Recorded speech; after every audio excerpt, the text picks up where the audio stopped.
Good evening and welcome. So, it's Sunday. And the whole planning for next week is completely messed up. In all regards. So I need to figure out, maybe you can help me with some of it. Like, I just updated the schedule, but it's kind of just a copy paste of last week. And I kind of want to play something else than Factorio for two reasons. We've done it enough. It was supposed to be a summer thing. And there's also the part that the mega base thing is almost at an end. So it can probably sort of carry next week as well, but then no more than that. Which I think is okay. But then I'm looking at other games. And hey, you guys are welcome to look with me. So I think that there are two games that I've been wanting to play, but I've not gotten around to it. And I think that that's a sign as well. If I really wanted to, some old Souls game. No, I'm not gonna do that. Not gonna do that. I can't do that at this point. It doesn't make any sense to replay an old Souls game. Yeah. So I've been wanting to try out Against the Storm, but every time I load it up, I get a little bit stressed out.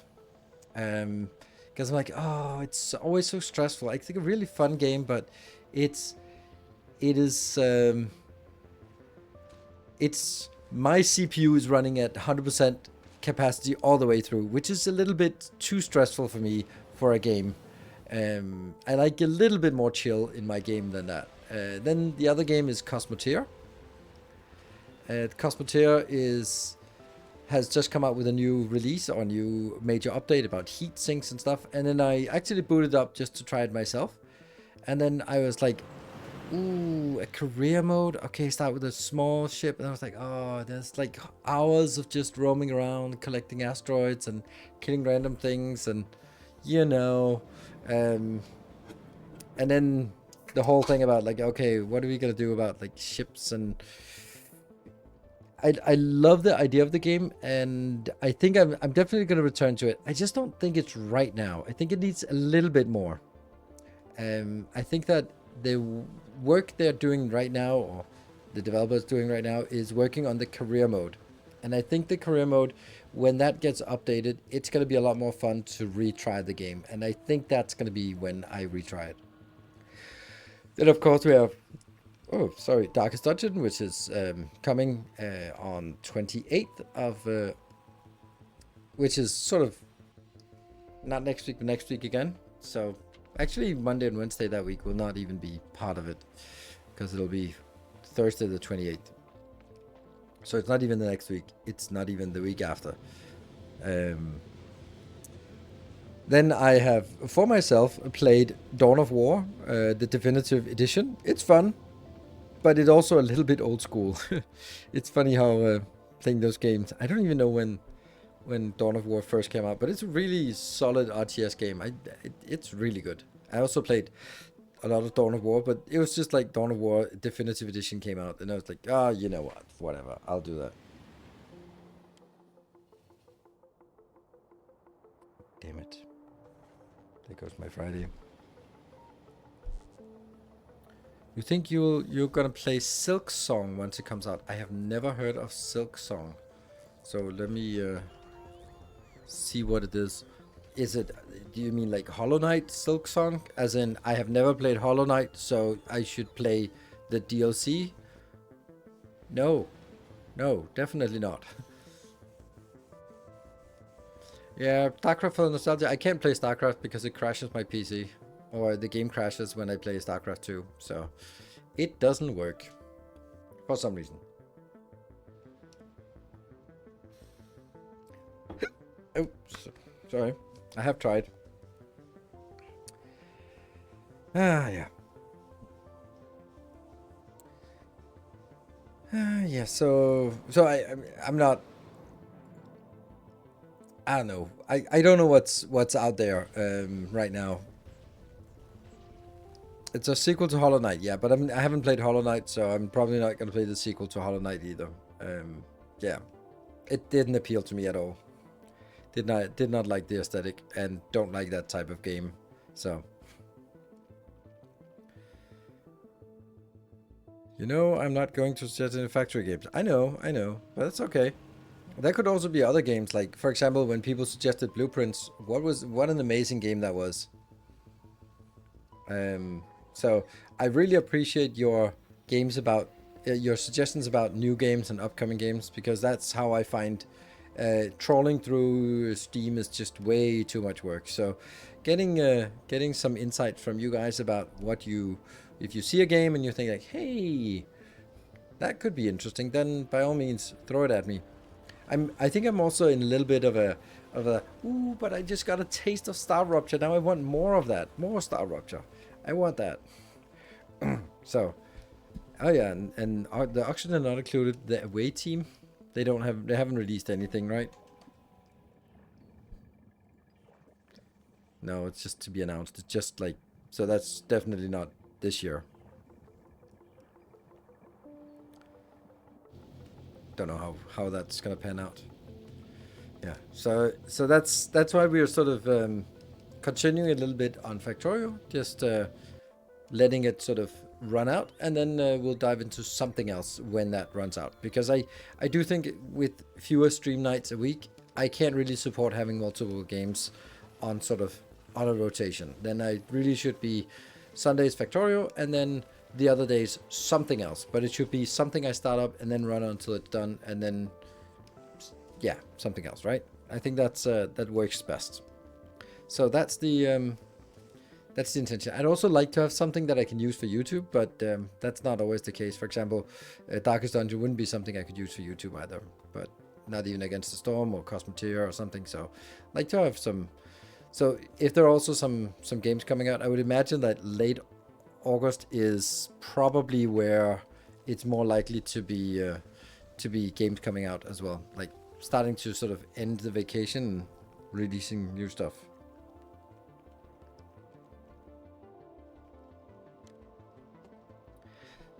I'm stressing out so much about my weekend plans. My week plans. Yeah. I'm double booked and no booked at some time, and it's annoying. It really stresses me out. It really bothers me. So, um, Total Warhammer 3, Total War Warhammer 3. No, I tried it, and the thing. Okay, so the thing is, it's such an amazing game. Like the whole Total War Warhammer fantasy, it's such a great game.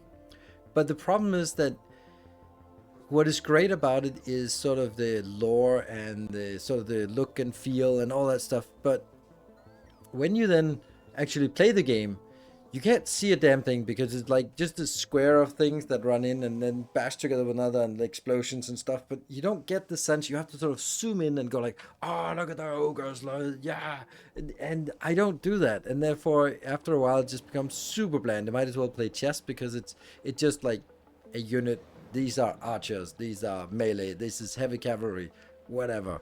And that's such a shame, because yeah, you really have to play it in a cinematic way. This is why I love Total War as a sort of spectator, when you can see people play it and people who are good at sort of diving in and watching what's going on in combat. I like that. Chat moods leave you. Yeah. Only seen you play Factorio. What types of games do you like other than strategy games? I mean, I don't even like strategy games. Like, I don't play 4X games generally. I play factory games. That's my niche. Factory-based building games. Those are my main niche. But also Souls games. Those are also some games that I really enjoy. But there aren't that many of them. Ooh, by the way, Mortal Shell. I mean, it's not exactly like it's coming out, but do they have a date for it now? Mortal Shell 2? Nope. 2026. Yeah, okay. Well, it's not really helping us. That I'm really looking for. It looks so good. So weird. That's the only non-FromSoft Souls-like that I've been looking at interesting. Have you played Elden Ring? 512 hours. Yes, I have. Even made guides for it that have gotten hundreds of thousands of views. That's pretty crazy.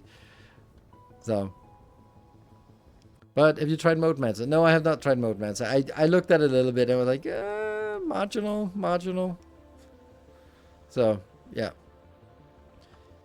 I think that what I didn't realize, I think, when Elden Ring came out, was that there was a little bit of a niche that I could fill, and that was sort of the complete running through a legacy dungeon completely, because that's something I really enjoy myself. And then once I've done it like 5 times, then I can do pretty good routing and explanations of, okay, and then we jump over here, and over behind this there's a little thing, and then you go over here, and then this is a secret door, and then if you go here you can open this door and you can come back to it later, and all those things. I really enjoy those, making those kind of videos.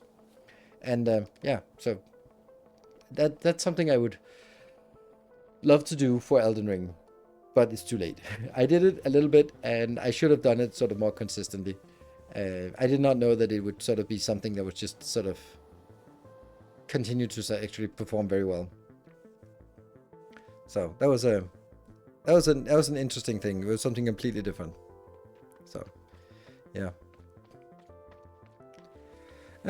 Actually, before we get started, I need to sort of get this out of my mind.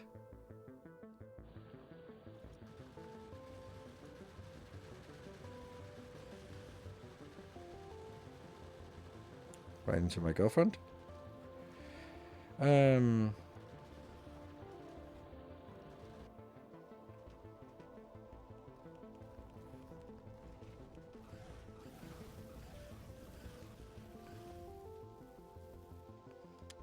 There you go. Just trying that. Yeah, Baldur's Gate. No, I don't like it. I don't like that. I found it really annoying to play. I played it like an hour, and then I played it in an hour again when it first in the demo, and then when it came out again. And it was the same thing that happened. It was like, I got the sense that, oh, okay, I can't see what is interactable, but there's clearly something in this scene that you can click on to open a book or find something, which meant that the game became like drawing the mouse like, okay, next place. Oh, there's an interactable. Click. And I was like, that's no fucking way I'm going to play the game like this. No fucking way I'm going to play it. It was so frustrating that, like, okay, I'm looking at a lot of stuff here. There's definitely something that I should be clicking on, but I can't see what's interactable and what's not interactable.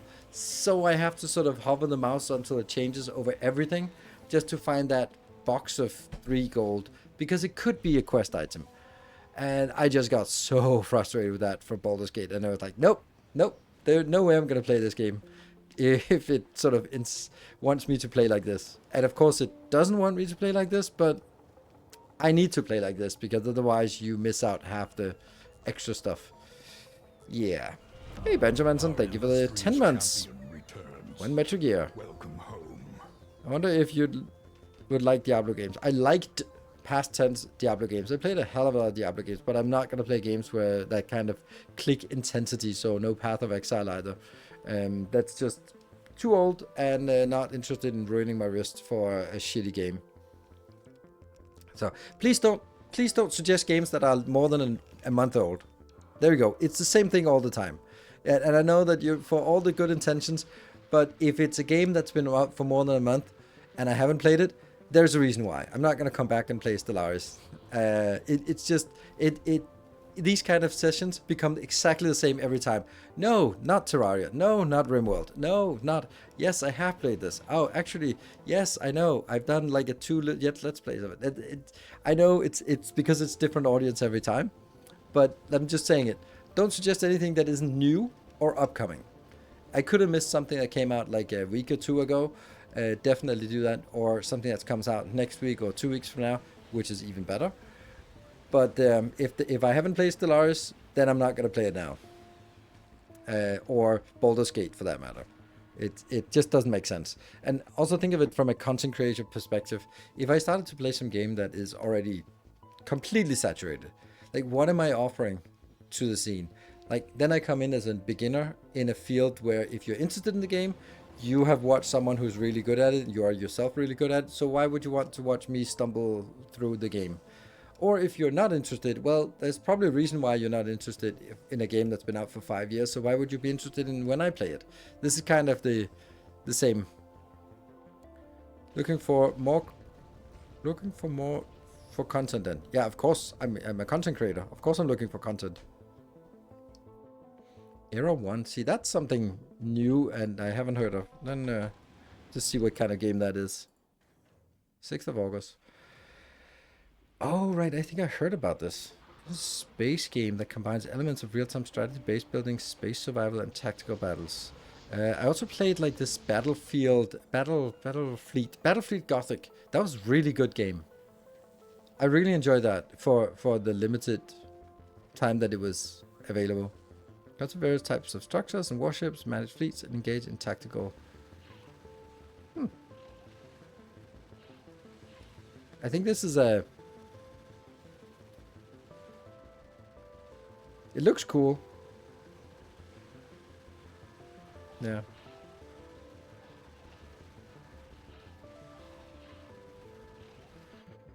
Civilization? I played Civilization, the first one. It's somewhat unknown. It's kind of cooking automation. Yeah, I have looked at it and it doesn't sound interesting to me. Anyway, that's not where we're going. We have Factorio to keep us busy, then we have Darkest Dungeon, then we have something else, and then suddenly something else comes out. So this is just my call to action. If you see a new game that you think would be interesting for me to try out, then by all means, please share it, both here and in Discord. Welcome to tag me if there's something you think like this is a game that you're gonna like. So because that was just that was my call to action about it. So cool.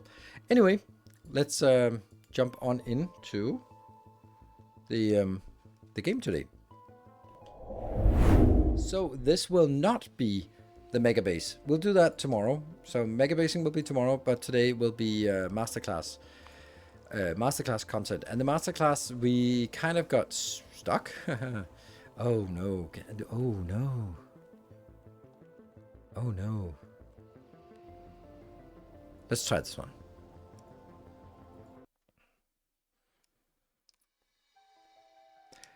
I've also spent a fair bit of time in on my mega base, and there are some interesting things we need to do. Glebalicious. All right, so we have Glebalicious here, and we have already designed something. So let's talk about what we have on Gleba. So basically, we land. We have these ones are not really like coming in immediately. But the first thing we want to do is we want to make a little power plant. So let's get a little power plant. Then we have to make sort of all the normal stuff. And then we also have to just get some seeds going. And that's kind of what this is. Yeah, this burned through all of our seeds. That's fine. And then I'm just kind of illustrating up here what things we want as well. Because at the beginning we just grab some stuff. And then we have to work our way to build these things. It's actually really complicated to get Gleba started because it's hard to get it started without these. So you kind of have to rush to get this one. And how do you rush that? You get some Yomako, you get some Jelly Nut, just mine one of each. Mine some Struntite, and then we build this one. And this is by crafting nutrients. There is another research there, that one. Heating tower. That's copper stromatoside. Yeah. But aside from it, it is the iron stromatoside there. Then we have to get to the biochamber, which we have gotten to now. And then it's about harvesting, which we set up. And then I think I will be using this one a little bit more, I don't know, not aggressively, but actively, I think. in moving forward, because these seeds are gonna make a big difference. So out here, this is without any changes. No, it is. It is. This is actually. Yeah. No. No, it's not. Okay, there are some seeds here. Okay. Yeah. Okay. So this has been updated now with all of the soils. Somehow not really all of it. Like what's going on?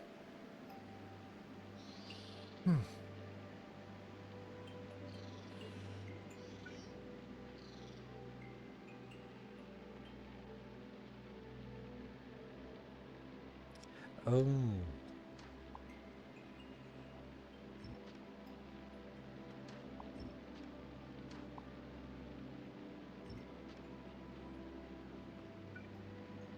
Ah, yeah, okay. So I have stamped this one down everywhere. So now it is as much coverage as I can get in this area.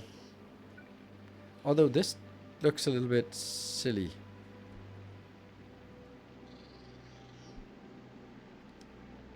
Oh, this was just meticulously placed.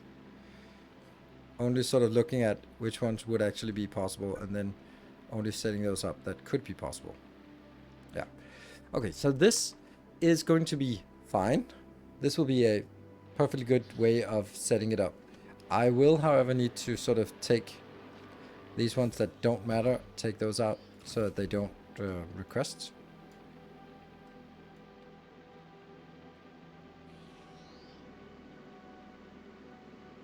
Oh, not you. But these three don't have any inside. This one doesn't have anything inside either. Oh, this one. And actually, that's completely silly to do that. Yeah. Never mind.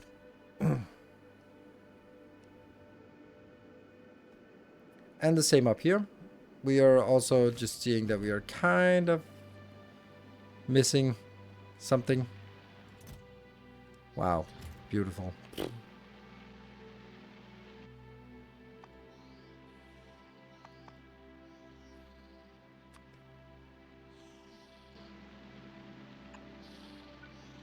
Oh, actually, we're not on this planet, are we?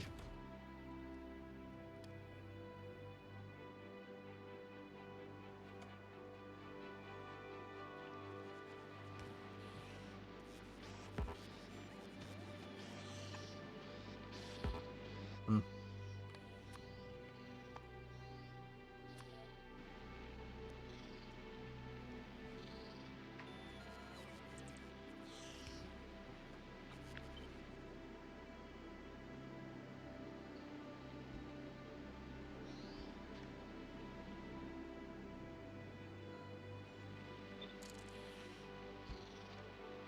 There you go.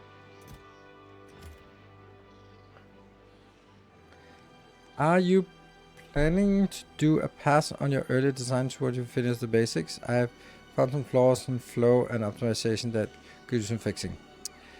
I will eventually make a full series where I use the blueprints, and as part of that, I'll probably, as you see yourself, find some issues with the flow and like, oh, but you're assuming this, but you don't actually have built it, so that kind of thing. So I would expect to find some of those. Right. I think what we need to do here is, if we have these two, what kind of builds would we want?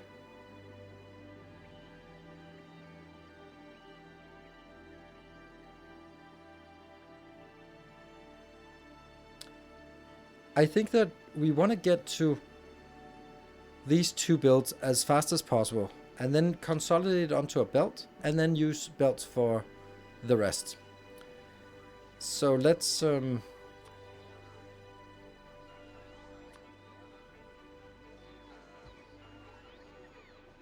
get this just to... What is this? I have no idea. Oh, that's the design for the science, which we both built and didn't build. I think we want to step a little bit back from this.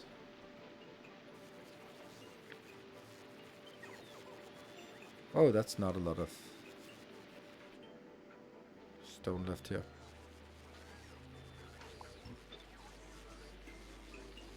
Yeah.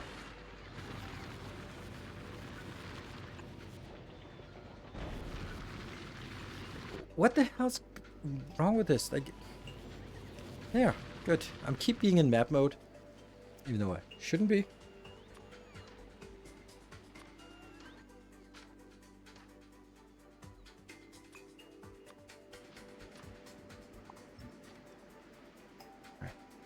So what is it we want? Let's see. We want some...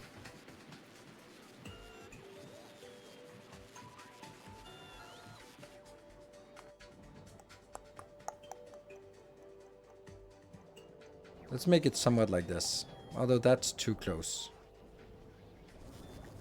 Yeah. Fulgora? That's the same. It's too close. It does. This closeness doesn't work. Okay.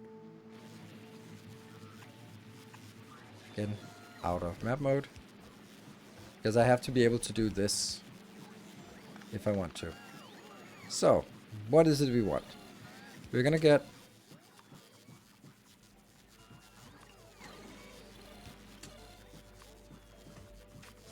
But...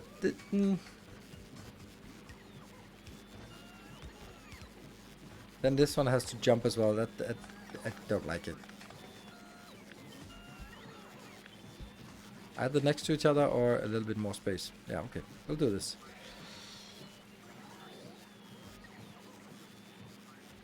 But how did you get molten iron on this planet? Like that? Iron ore plus calcite. Calcite just import.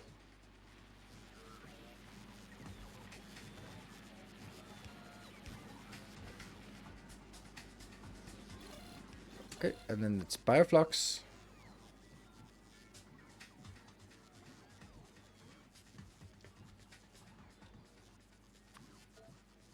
Is there anything else? Oh yeah, one more thing. And that's the... There. I think these are the only things we want to carry on a bus. Right?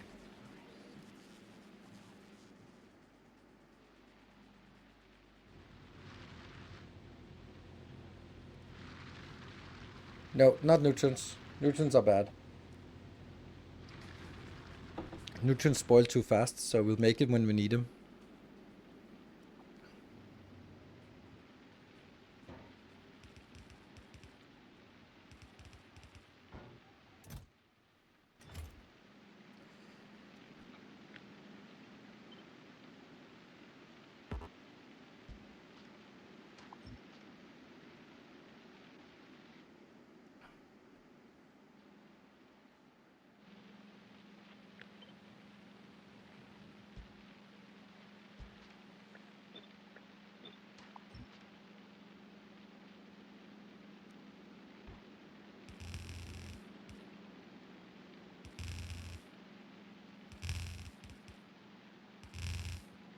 Good.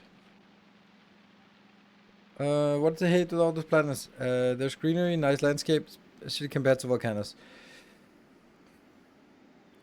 I think the main part of it is that everything spoils on this planet, which means that when you build something, then if you don't extract it and get rid of it, it just turns to spoilage, and spoilage just jams all your machines. And from my perspective, to sort of put a little bit more into to sort of more detail, is that the design on this planet, you can't really see it up front that it's gonna cause problems. So there are a million ways that things can sort of, oh, what if this the inserter is grabbing an item and it is spoils midway? Then it's, I was filtering it so that it would only take non-spoiled items, but maybe it's non-spoiled and then it spoils, and then I have to deal with it spoiled on the output as well. And if you don't handle all the edge cases of it, then suddenly you have spoiled it somewhere you shouldn't, and the whole thing jams. And then as it jams, everything else jams, and everything turns to spoils, and then you just have a dead base. While on Aquila, where things are frozen, you design it up front and you can see if it works before you start it. Here, it looks like it works, but then you forgot some kind of thing that could also spoil, and then it's jams. So it's a it's a frustrating design because you only get to see that there's a problem after you build it and after you sort of looked at it working, and then you leave, and then suddenly after 1 hour it blows up in your face, and you're like, why? And that's, for me at least, why I find this to be a really frustrating planet. There's a difficult dynamic, and difficult equal no fun for some people. No, Sujin, that's not it. It's not about difficulty is no fun. It's exactly as I described it. The fact that you don't get to see it in the design phase, you get to see it after it's implemented.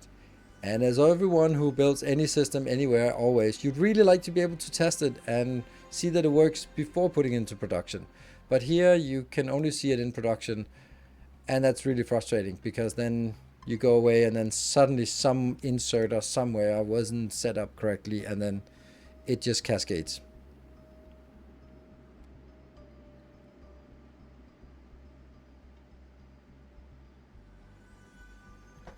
So, yeah. Exactly. Are you a Quillo or a Gleba? If you're a Gleba person, you like just throwing things together, and if it works, and it works, whatever. And if it doesn't work, then that's not your problem. You're a software developer. You're not supposed to be maintaining it. Fuck it, someone else's problem. Or if you are the Aquilo person, then you make sure that the things are structured and reasonable and functional and fun. So yeah.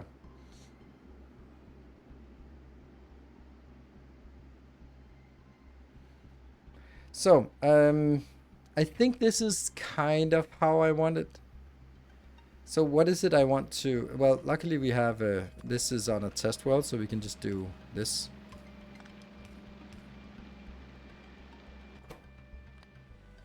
So we don't have to actually build it. We can just simulate it. This one not, because I want this to be working.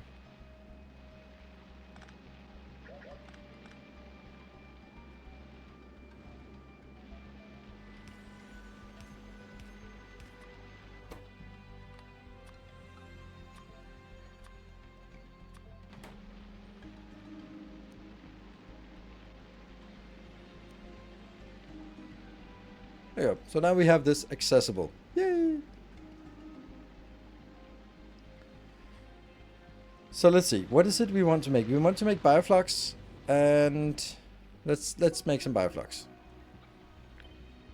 Hype trade incoming. That's so weird. Whatever. Thank you, Jaguar.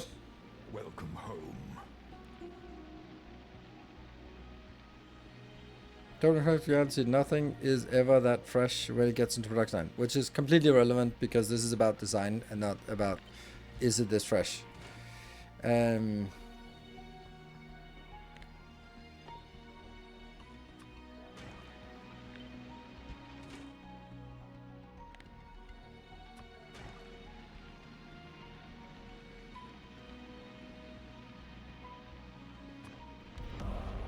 Illustrious champion returns.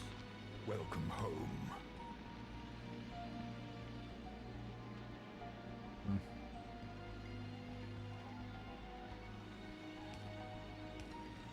And Jaguar, thank you for the 44, and T-Waldo, thank you for the 19.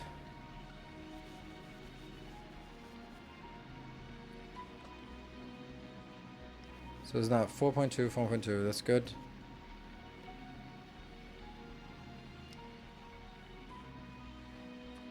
And let's just try to...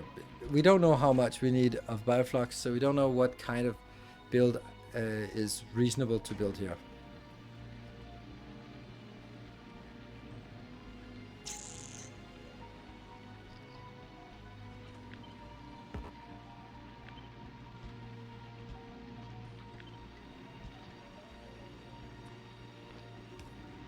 Let's try to sort of gauge some...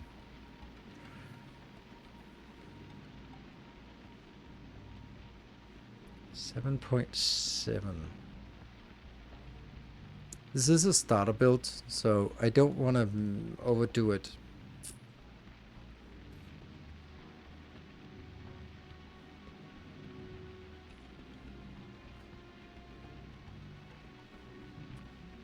There's also the option of, since this is twice as fast as that one, that we could maybe do... okay, let's ignore power poles for now.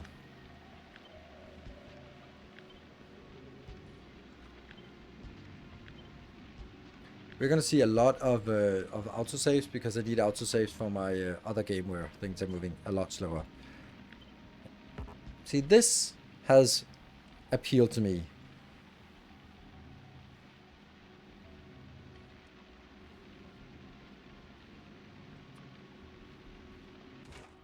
The only issue with this is that it's gonna be difficult to get nutrients in here, because I can't get nutrients into this one. Yeah, these designs are always going to be bad. They're always bad. This is the problem, right? It can't get nutrients and it can't get spoilage out. Like, obviously we can get like 1, 2, and then get it like this, but I don't like that.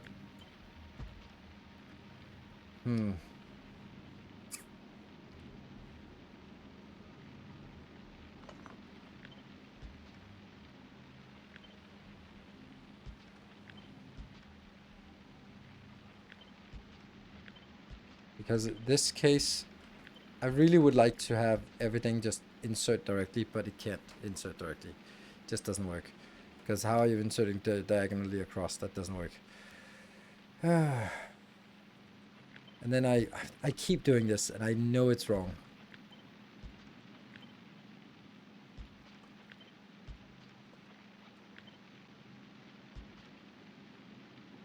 Is this an option? No? Still not.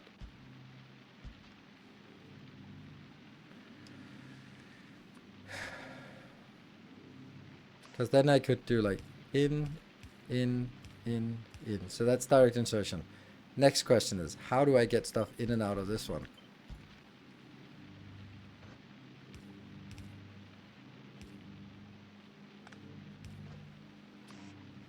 Yes, yes, and yes. Outbounds.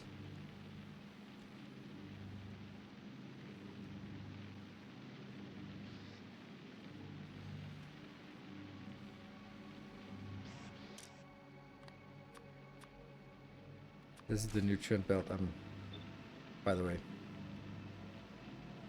And then you have the slag out here.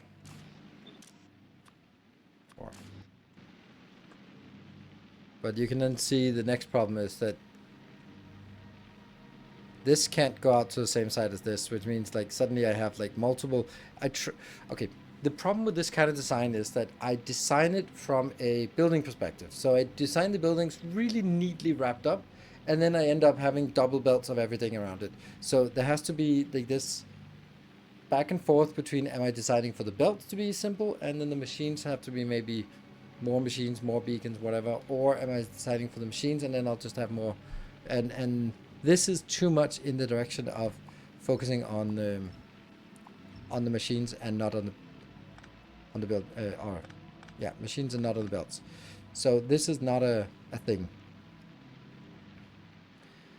What if we just look at this part? Like, obviously this is overdone and this is pretty good.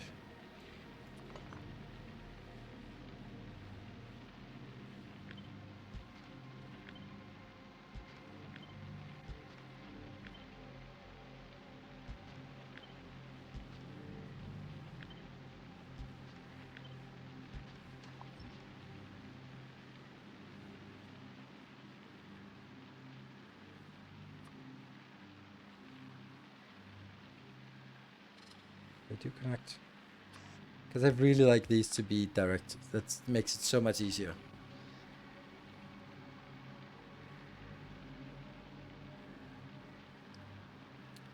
And that means this could be... Which one's the input and which one's the output? I don't know.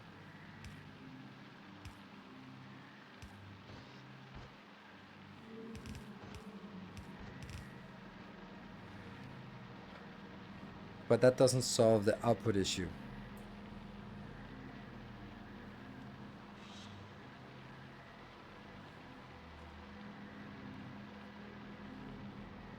That's the thing.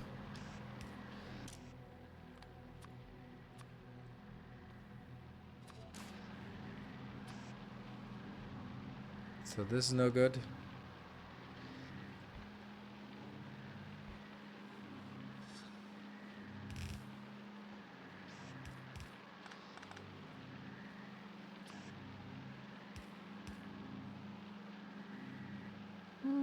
Maybe this one could work.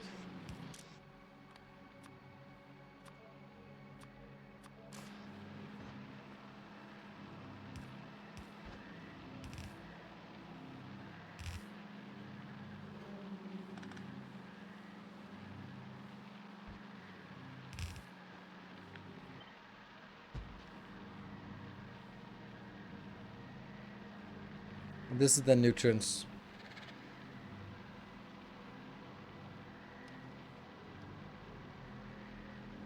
Do you need both beans to touch the jelly? No, I don't. But then if this one doesn't touch the jelly, then it doesn't really. If I do this, that's... But now it's not touching that one either. So then it becomes worse. Like, having this one here would just... Okay, this doesn't make any sense. Why is it still... Why is that still so good? This makes no sense. Oh, because it has one beacon. Okay, good. Head of Masterclass and Gleba and spoiler went wrong. Yeah.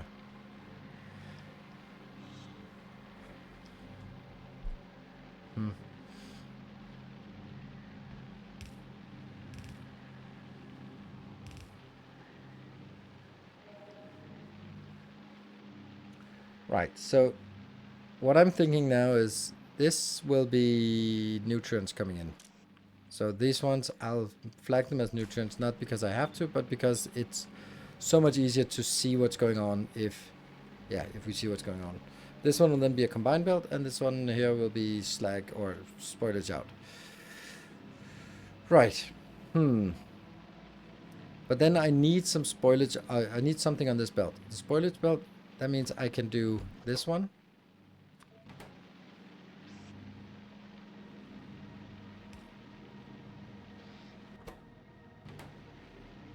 I really don't get why I'm putting this one down here. Like, there's no reason to. Did I win anything by putting it down here? I guess I could do something like this. And that wouldn't solve anything either, so. No, we'll do this.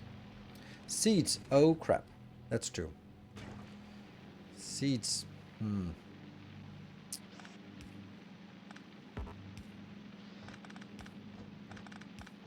Seeds will go into...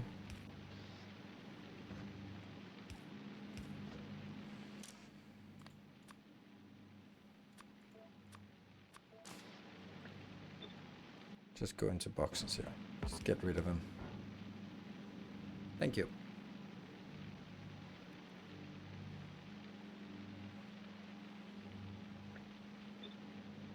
Yeah. This one can take 15 per minute, so that's really not working. This has to be like this.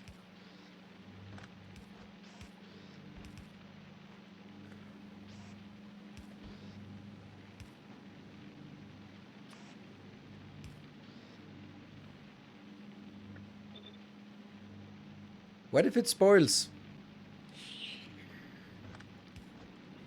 Because it can. It can be spoiling.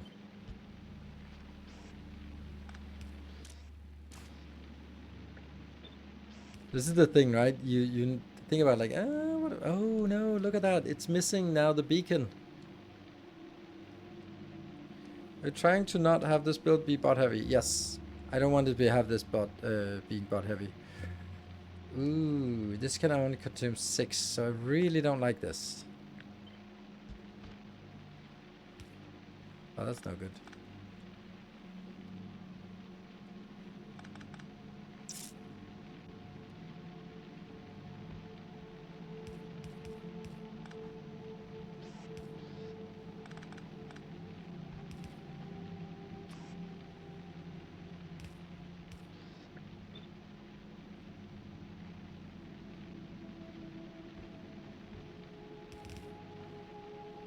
Try something like this. It's not going to be fast enough, but... Well, what's the point then? Come on. If I do this, then these are not fast. If I move it back, then they are not affected, and then... Yeah.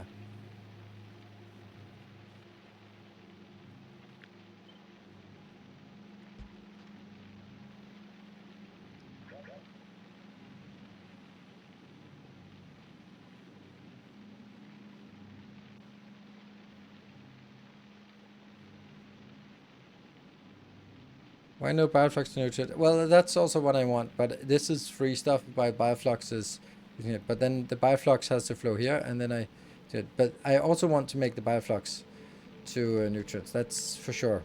But it's a matter of where, how. Which will obviously be like this. And then it also needs some... This is the problem. It needs some starter. We need to get it started somehow.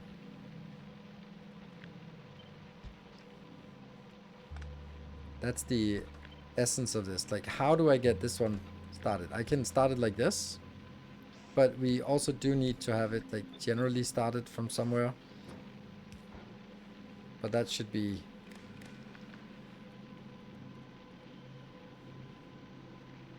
like this, I suppose. Read content, including fuel. Read content, including fuel. No fuel, of course. I started manually. Yeah, it's not working.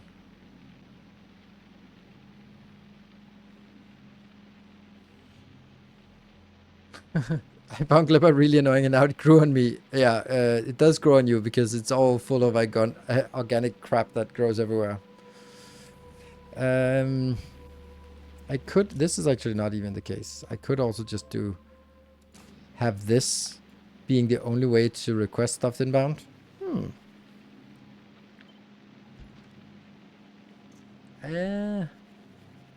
This seems unreliable because it means that there must be something spoiling in order for this one to get started.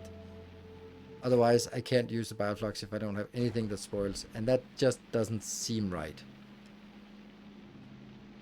This one should be feeding itself as well.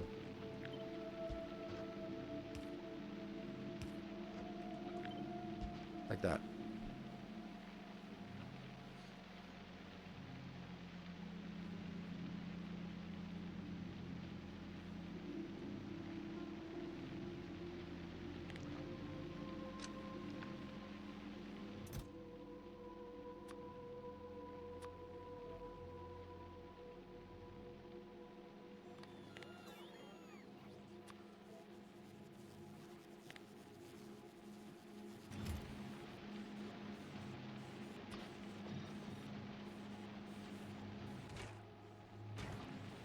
This is not it. This is that one.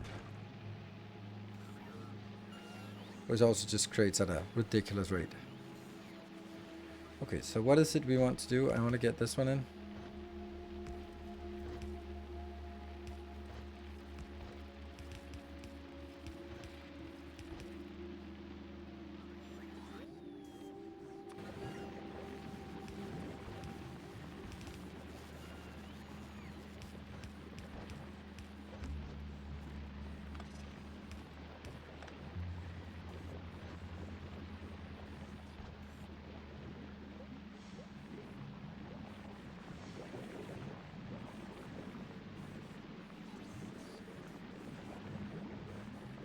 And then this belt can also run out. So this has to... this belt can also be full of junk. No, it can't because it goes out here and it'll also always flowing.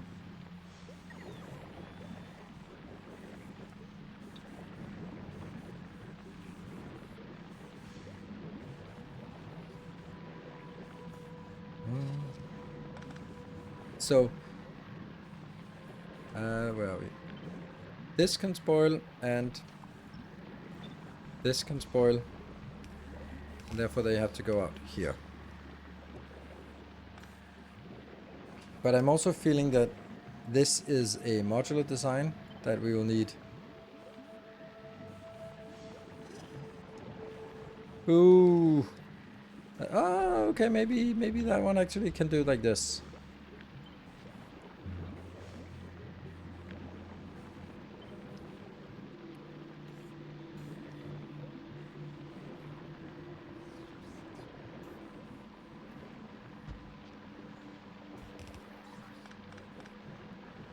Oof. Mm-hmm.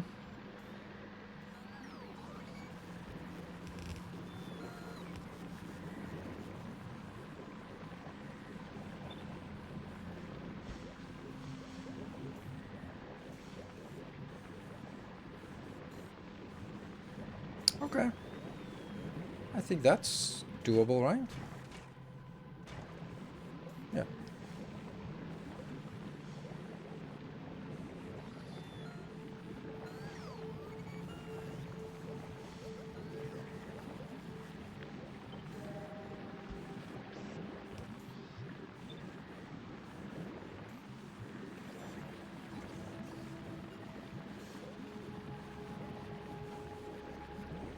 Not correct.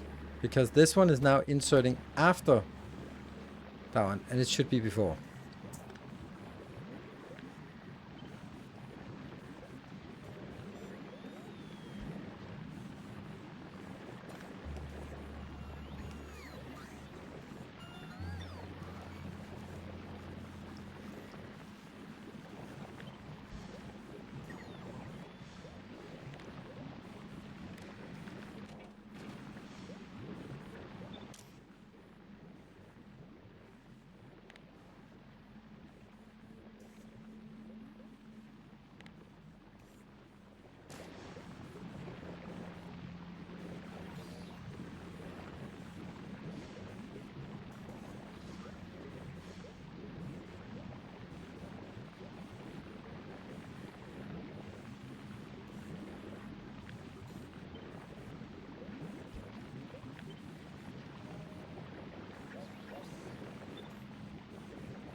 Oh, this is good. Because then it can always put in, because it puts in on this in a different side. Ah, and it actually looks nice because now it's back.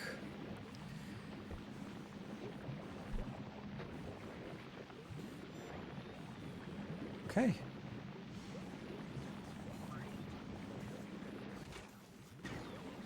I think I like this. This I wish wasn't gonna be like this, but I don't want to be putting too much. Okay, so what happens now is this one, if it drops less than 20, then it will start requesting from the network.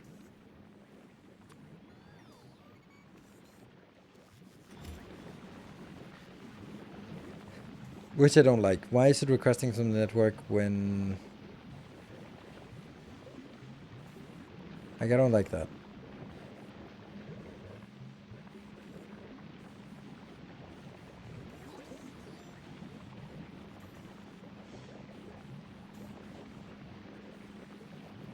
So its own spoilers can get into the chest. It doesn't need to. I'd rather have all the spoilers from down here, because that's more likely to happen, because this here is spoiling pretty fast. Also, these have to be spoiled first. Actually, everything has to be spoiled first, basically. No!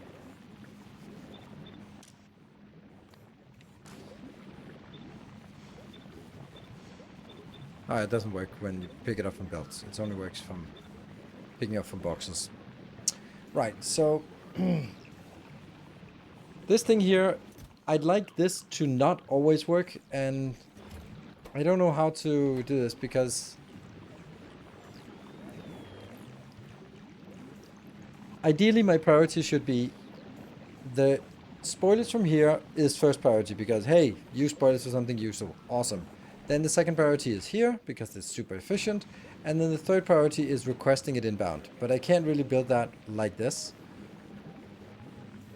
I could also just say, it's not that important that it's... I can do this. But now it's no longer part of the damn network. Now you're too slow. Now you're just... yeah, that's no good. It has to be a little bit down so it can request.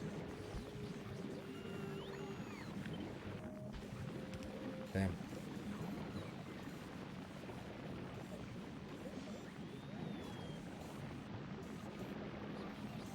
If there is no spoilers on the belt, then import. Yeah, but it will be the same thing.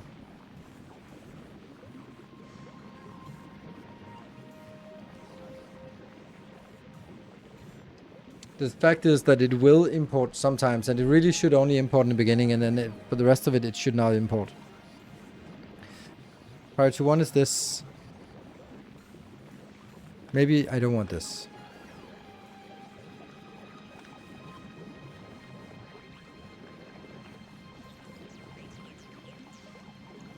Now this will be highest priority because it goes in on the other side of the belt.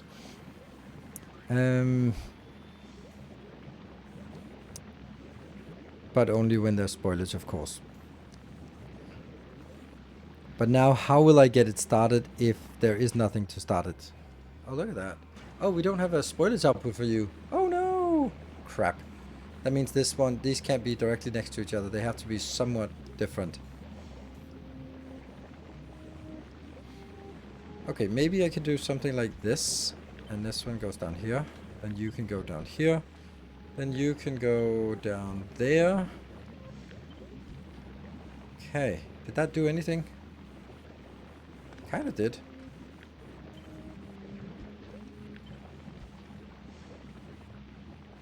Still attached, yes. And then...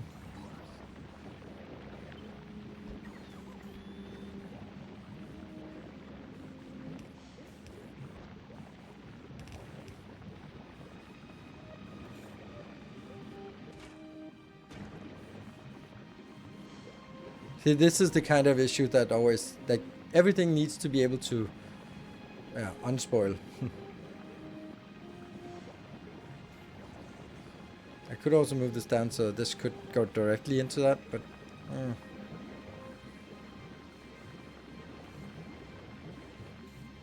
Or actually I could do this one.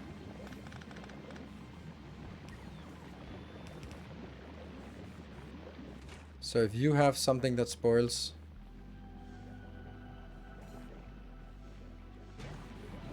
then it goes in here. And then goes back out.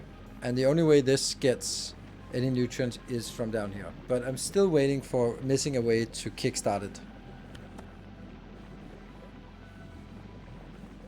I don't know how to kickstart this. Like, obviously, by just having it here, it will kickstart itself eventually because it'll go down here and spoil, and then it'll go. But they spoil really slow, so it's like 1 hour. Insert the spoils from the tech into nutrient factory. Yes, I can. But then I have to think, like, can it ever get spoiled? And I don't think so.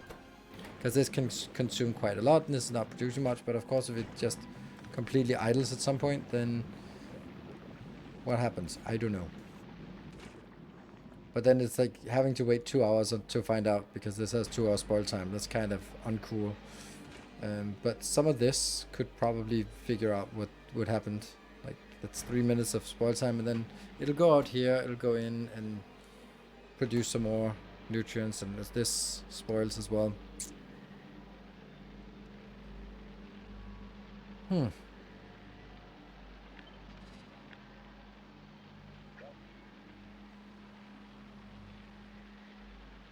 Can you read fuel? Yes, I can.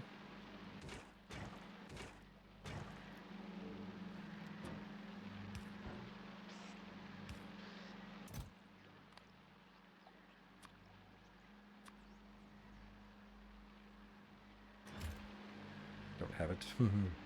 Lovely.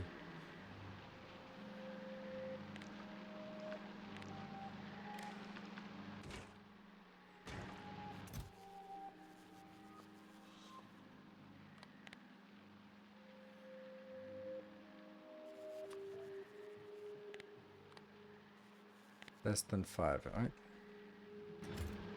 Then it will request.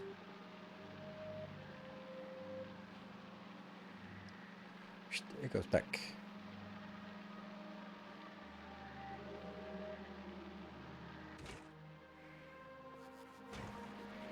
Yeah, do we like it? Also, sort of the scale of it. How much are we producing? Oh, that's not. Can't only take this. 12 and a half. It's not much, but this is a starter build, so. Oh, we also need to deal with this part. Eh.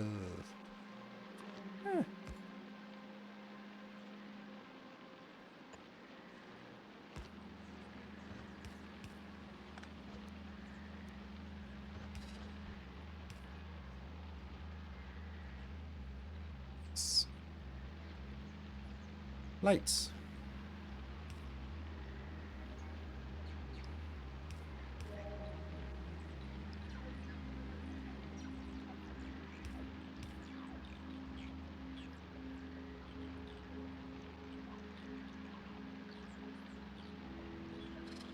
Why are these two in the middle? But this is not in the middle.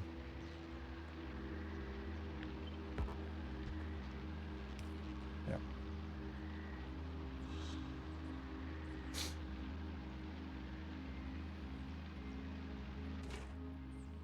I want to see this spoiling.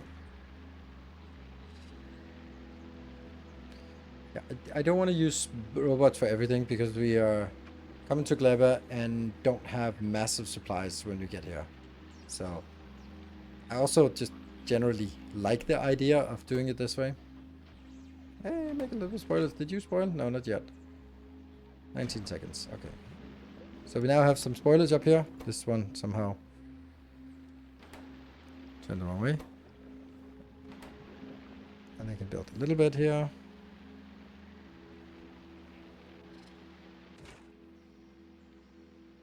One second.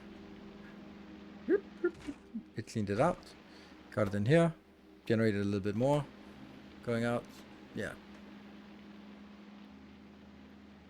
And then we get something in. I think this is nice. Not so bad. I think this is a nice little build.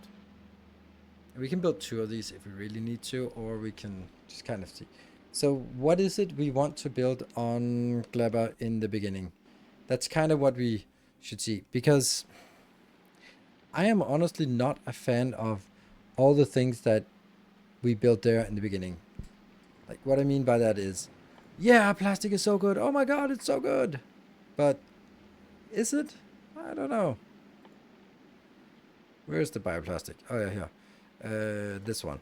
Like, it's so tempting to say, rocket fuel is so easy to make here. Plastic is so easy to make here. Biosulfur is so easy to make here. But you just move the things from volcanoes where it's needed over here, and then you spend resources on moving it. First thing to do on Gleba, leave. Yeah, kind of. Because sulfur, I'm not super enthusiastic about it. Like, obviously, yes, it's nice to make here, but what do we need sulfur for?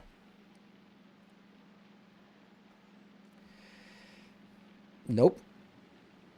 Yeah, but not much. Nope. And yeah, but not much. So, not really sulfur. Plastic obviously is very useful. However, cold liquefaction is also pretty good. And especially because we can get this upgrade, or the upgrade to get bonus plastic. Yeah.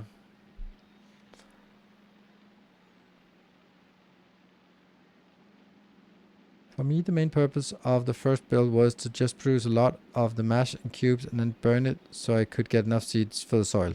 Yes. I agree. Well, not burn it, but yeah. Well, yes, more mash and soil, yes.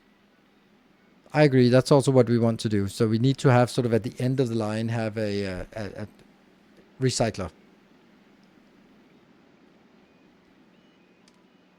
Anything needed for rockets should be made here just to resupply. It's a problem I was running into with your blueprints on volcanoes. Anything that's needed for rockets should be made here just to supplement. Uh-huh. Yeah, I don't agree. I'm not going to make blue circuits. I will never make blue circuits on Gleba. No way in hell I'm gonna make the blue circuits on Gleba. So, or LDS. Ugh. Absolutely not. Like, it is absolutely doable, but I absolutely do not want to. Can you burn sulfur? No.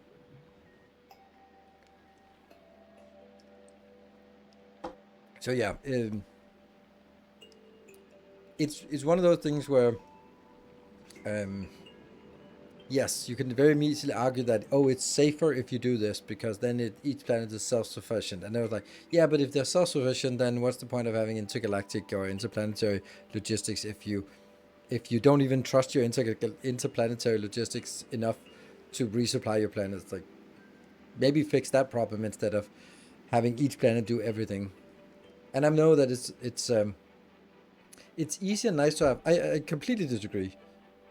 Like, there's nothing easy or nice to have about making blue circuits on all planets. It's awful. It's terrible. What's your top 3 Red Bull flavors? There's only one flavor, and that's the good old classic one. All right, I'm gonna take a save, and then I'll be back in 2 minutes. Thank you for joining. Be back in 2.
Asher Town, the Chocobo. Okay, honestly, just having the option is nice. Someone might just like Gleba more than Volcanus and thus prefer to use that instead.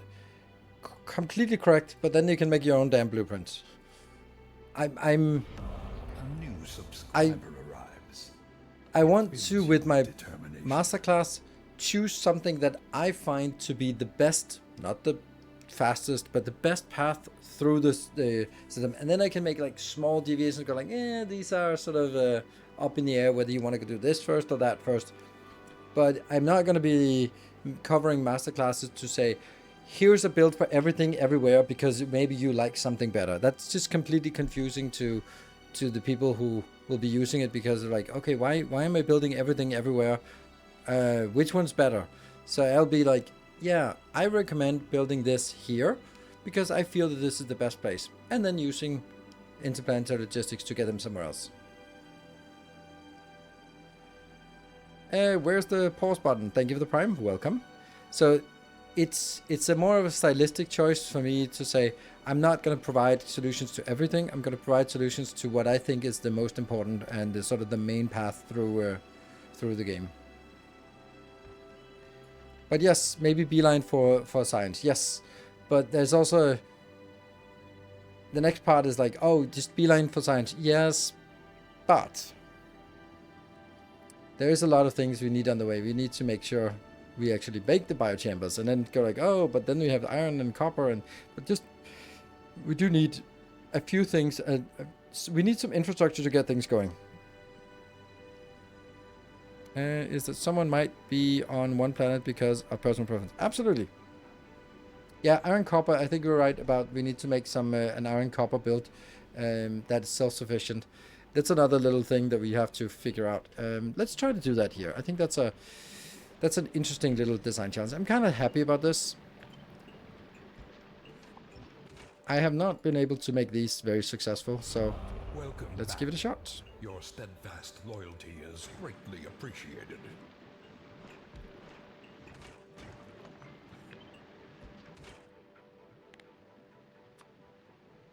Oh, this can also be made in assembler. Ooh, this is good. And the Tiger Hink. Thank you for the 4 months. Also need to be able to build some quality on your way to legendary items. What? We're a little bit away from legendary items. And no, you don't need to build some quality on your way to legendary items.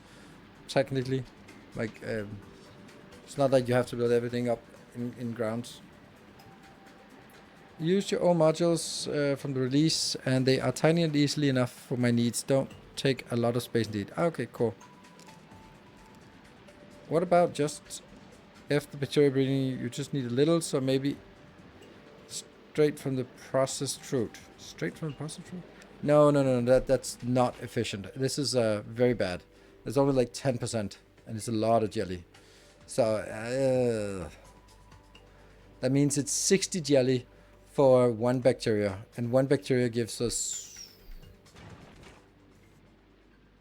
4 bacteria, so it's +3 plus the productivity,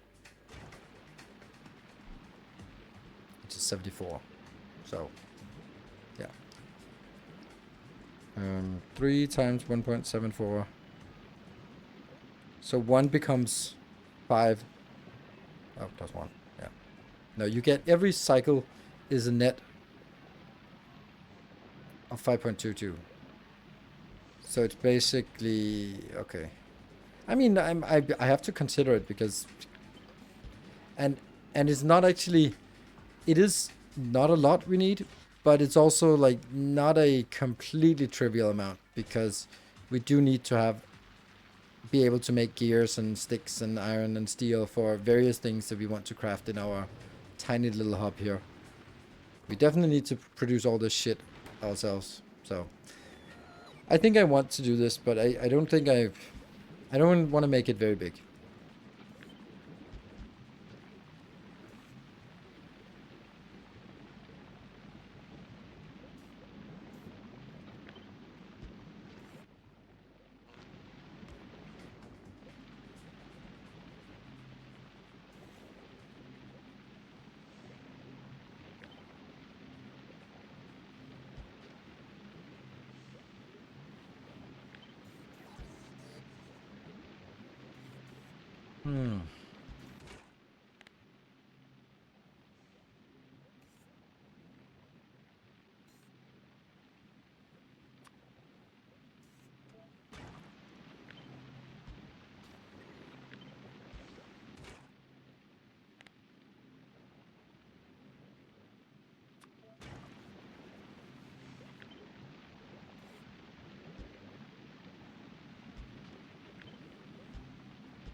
It feels wrong to start with that one. This is overdoing it, right? Oh,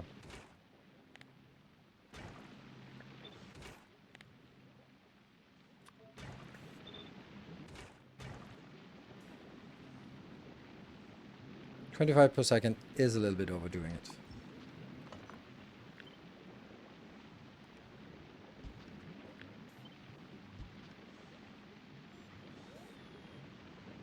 This is at okay, 12 per second. I think I like that. Let's see if this can be done.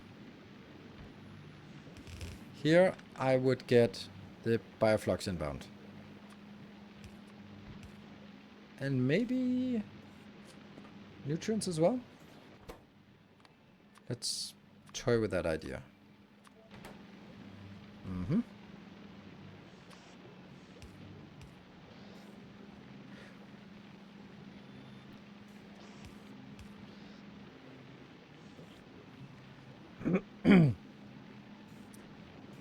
Hmm.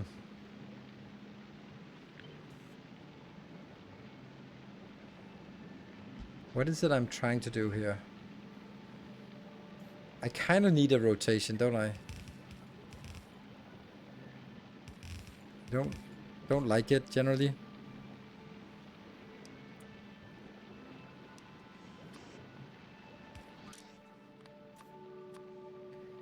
I'm not sure what I'm doing, so just bear with me here.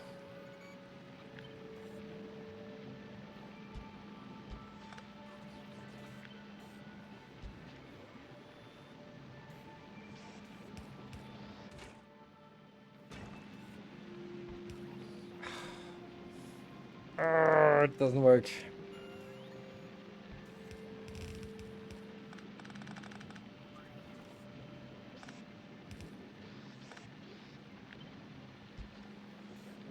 I need to also get this in.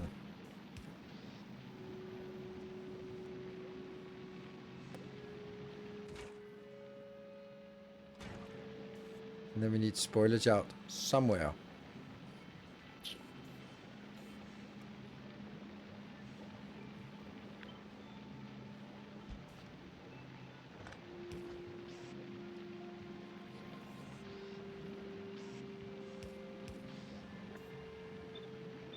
See, now I feel that I've again optimized too much for buildings and not enough belts, because then I suddenly add 3 lines on the backside, which is always awful.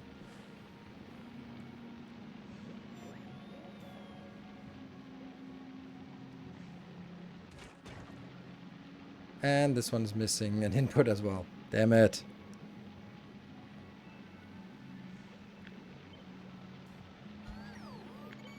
Now this one is not affected by a beacon, which means it can only produce 4 per second. And this one can... It's not much, but this one should only be starting. This is a startup and therefore not as important. Did I just move this up? And I... Oh, right, it's this one I need.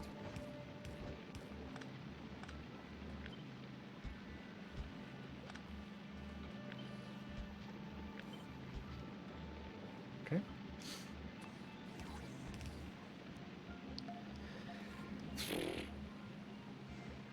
Nutrients for the top one. Yeah.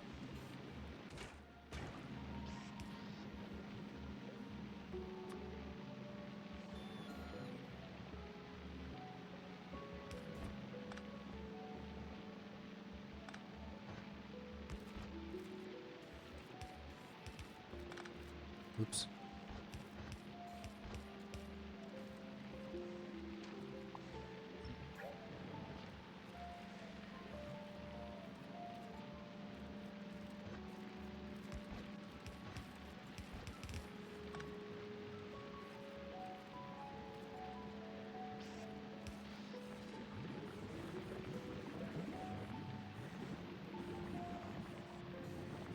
Lovely. Just waste.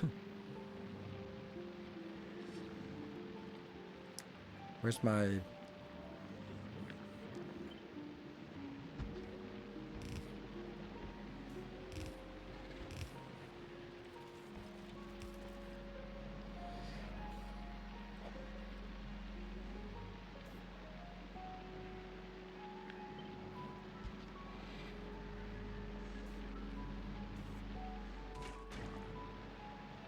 Then I just need one of these.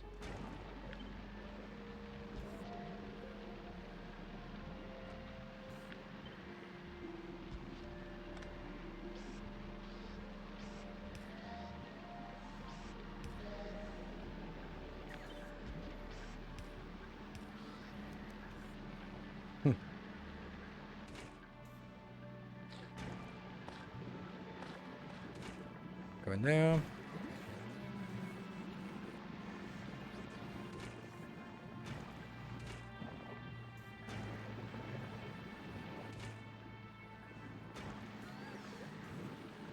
Okay, and then I guess this one should monitor the belt. No, it's not enabled. It's here. You're gonna get stuck when this is equal to 0. So only when that's 0. But now what? This is not what I want.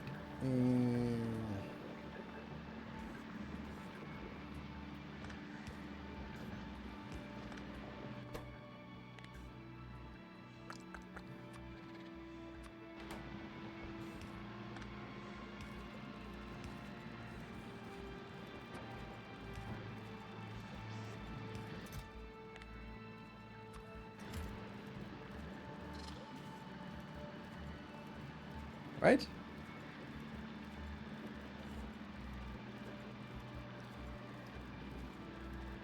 Yep. Now it starts going out. And these ones continue to work. You're not going to do anything. Like, ideally, this one...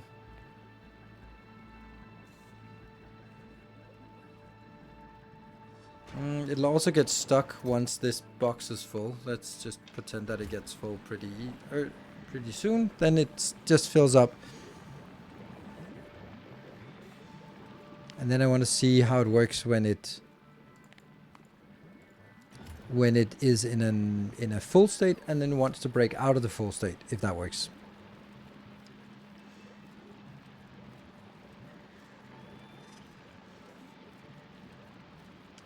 Now oh right, that's true. There's not be this. It won't be the spoilage rate.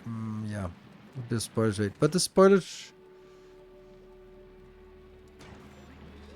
Yeah, this means that we're just 134 running on the belt. Yeah, that's not actually good then.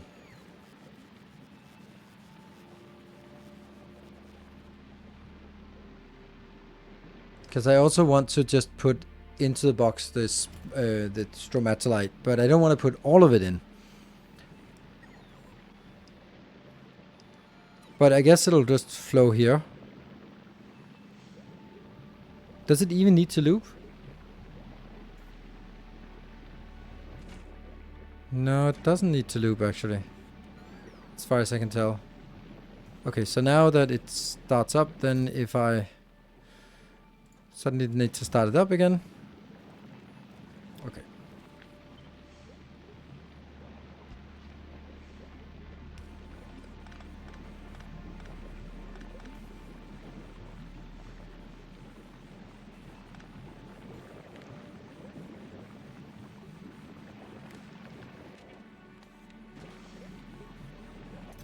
This one just fills up.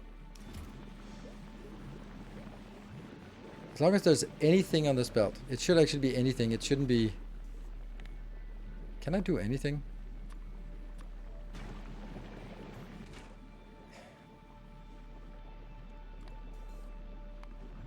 I don't know. I don't know if this works. Because this should be self-sustaining. What if I somehow kill it?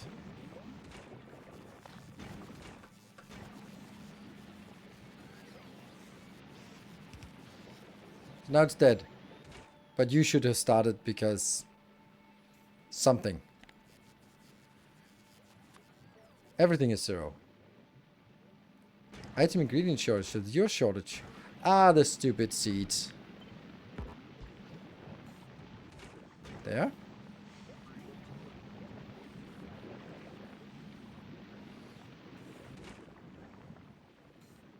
Disabled by control behavior. That's not... Oh, that's correct. It should be disabled by control behavior now. Yes. Good.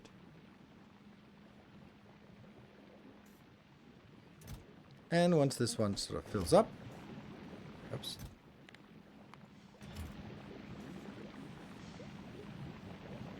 Then it gets stuck.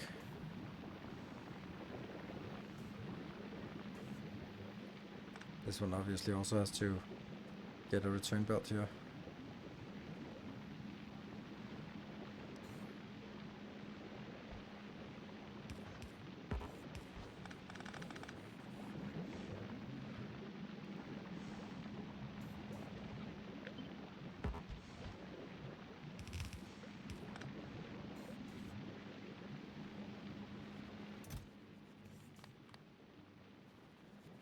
Trash. Hello, I see you finally ran out of ways to procrastinate going to Gleba for Masterclass. This is where I'm at my playthrough, so you should see how you get on. Well, I actually been there before because we have built the first parts. So, like, what do we need to just get started? The power, the farming, and then today I'm starting to sort of make a bus of sorts, figuring out what I want to actually produce on this planet.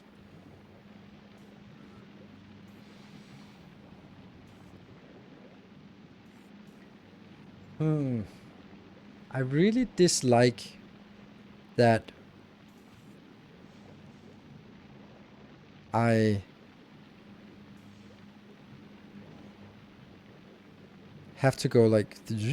Shouldn't it be possible to just go straight down? Yes, it absolutely should. Alright, kill that.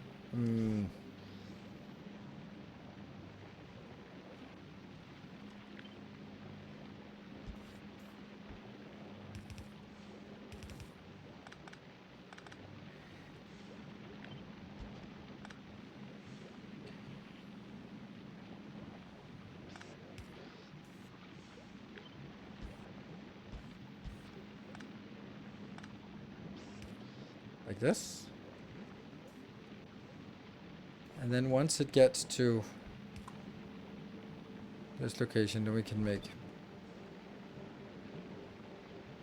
that one. This one gets started.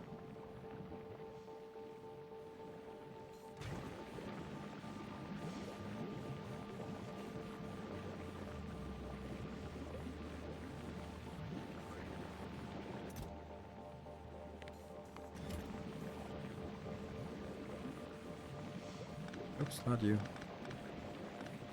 Because that makes this possible, right?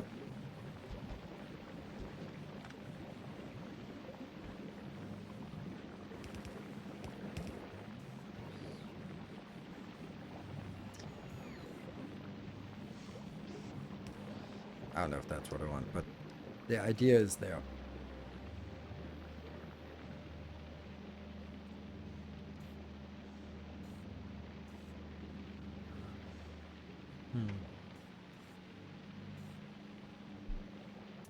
And this one gets stuck.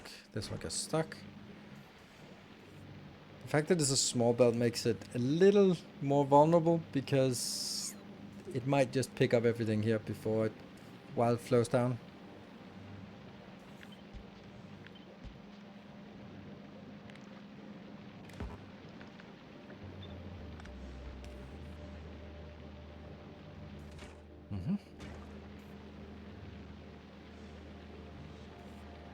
So, which means this might not be necessary.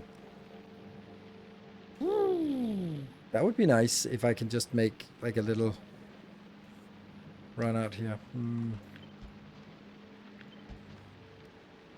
Because then I can easily mirror it.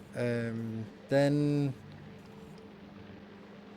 I don't know if I should make this come a little bit closer. So I'll do this.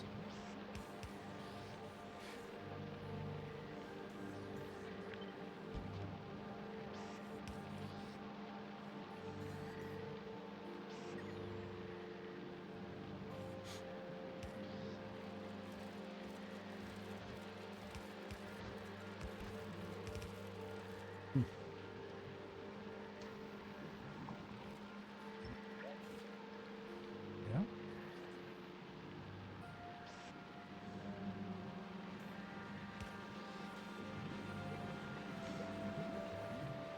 It's not fast.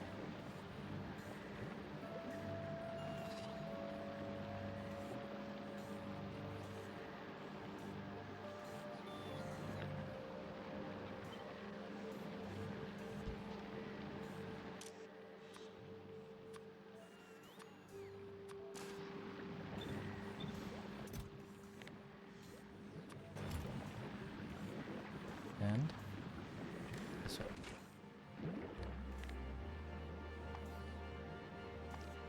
Everything equal to 0, right? Anything equal to 0. Anything? No, everything. Everything is equal to 0.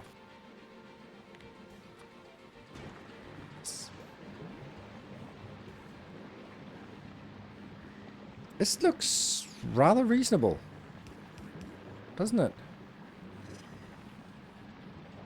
This one can also spoil. So there's a problem with the spoilage here.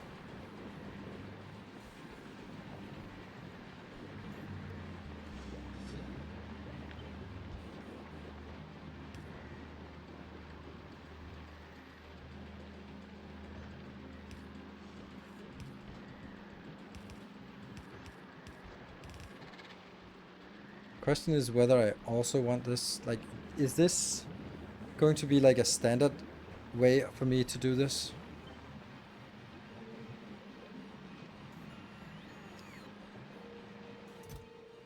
Why is this not being picked up?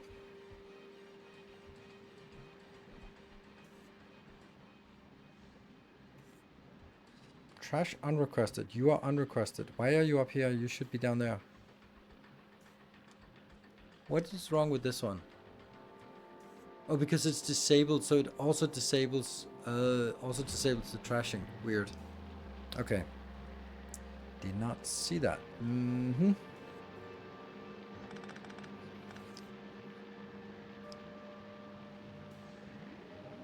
I don't really feel I need this one.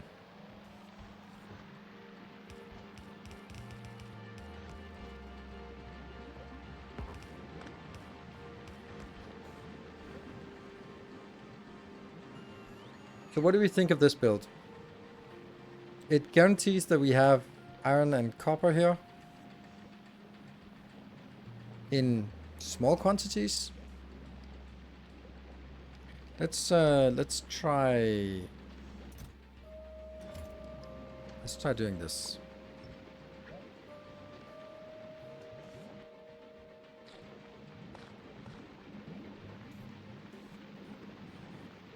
Let's see if it can start up by itself. Oh, there's something missing. That one. No spoilage removal from the fruit mashers. Ooh, that's a good point. That's problematic. Yeah. They definitely need it. Ah. Back at it.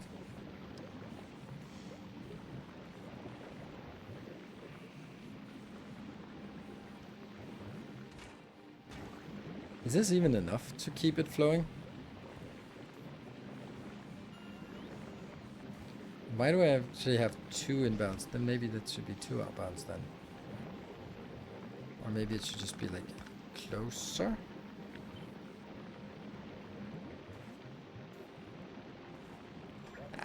Fine.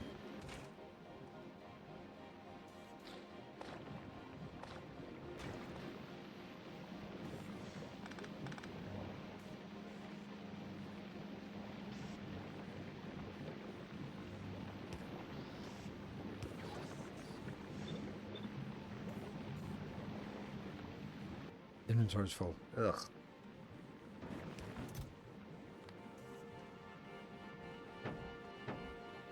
There's some weird items we have here.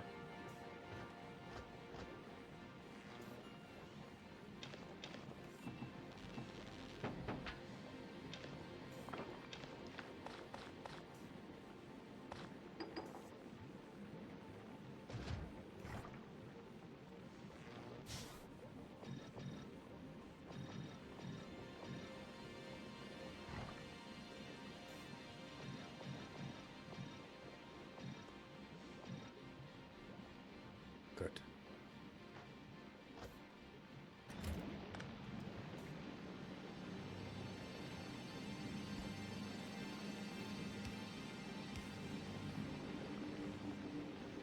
Still needed to go up.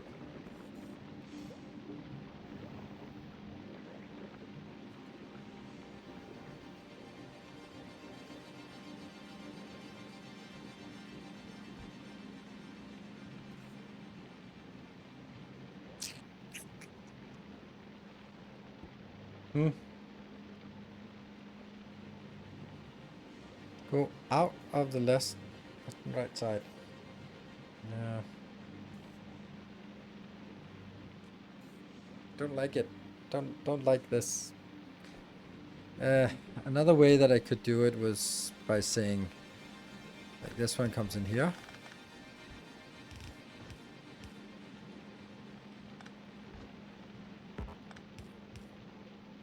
Then I can just go like this. But it's not great. Whoops.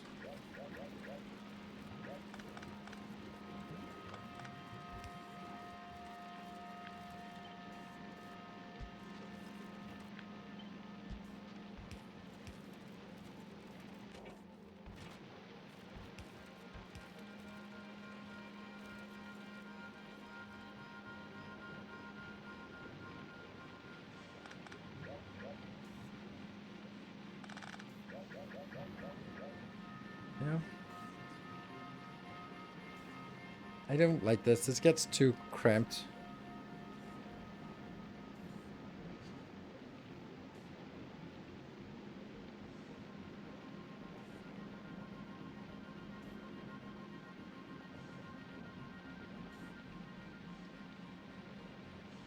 Spoilers might get stuck on the belt. No, it will not get stuck on the belt. How can it get stuck on the belt? Because I need to make sure that at that end, anything that goes on the belt is in a constant state of flow, so nothing gets stuck on the belt. I can assume that the belt will always be emptied, because that's kind of the working assumption. Spoilers on the fruit line. Doesn't matter. This fruit line. Oh, right, that's true. This one, yes, absolutely. Luckily, that's easy to solve, like this. Perfect. Thank you. These are the kind of things that always miss. Ah, man.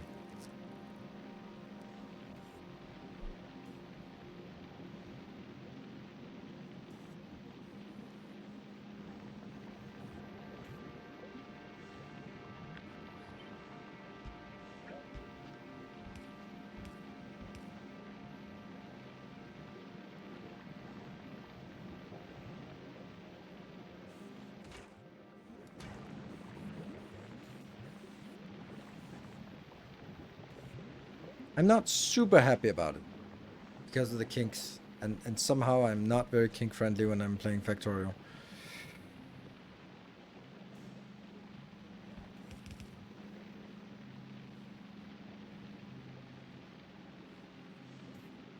What if I take this part here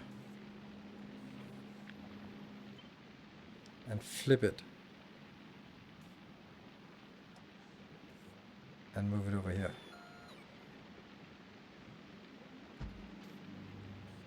What does that do? Oh. Well, it makes it impossible because this one now has to go in here, but it's the same issue. Same issue that I have on this. I could also just move this a little bit out and then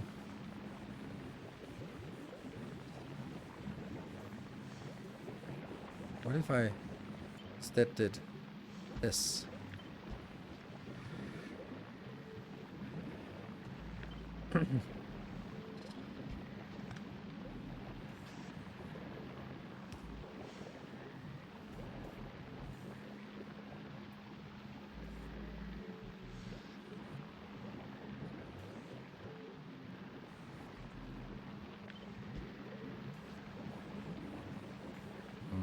This is good because this is the faster one, so okay.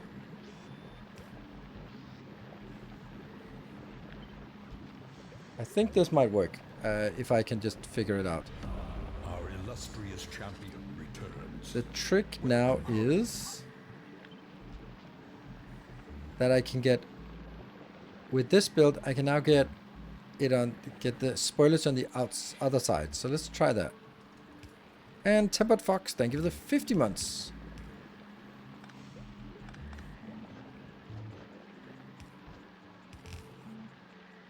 Good. Off we go with this one. Okay, so first of all, are they getting this inbound? Champion returns. Welcome home. This will be the inbound for all of them. Perfect. Then, Draco Falcone, thank you for the 6 months. And TH Birdman, thank you for the 5 gift subs. Alright, thank you.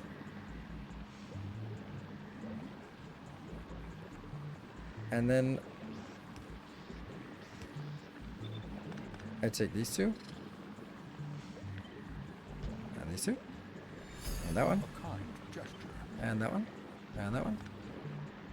And then somehow this must be possible. Our illustrious champion returns. Welcome home. It's not though. A kind gesture. Yeah. Mm-hmm.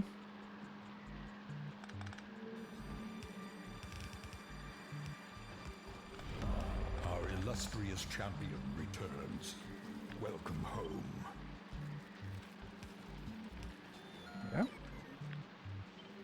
All right. Getting somewhere. Let's see if it works. This one is missing something. Yeah. So this does not have spoilage outbound. How do you not have spoilage outbound? God damn it. Oh, that sucks.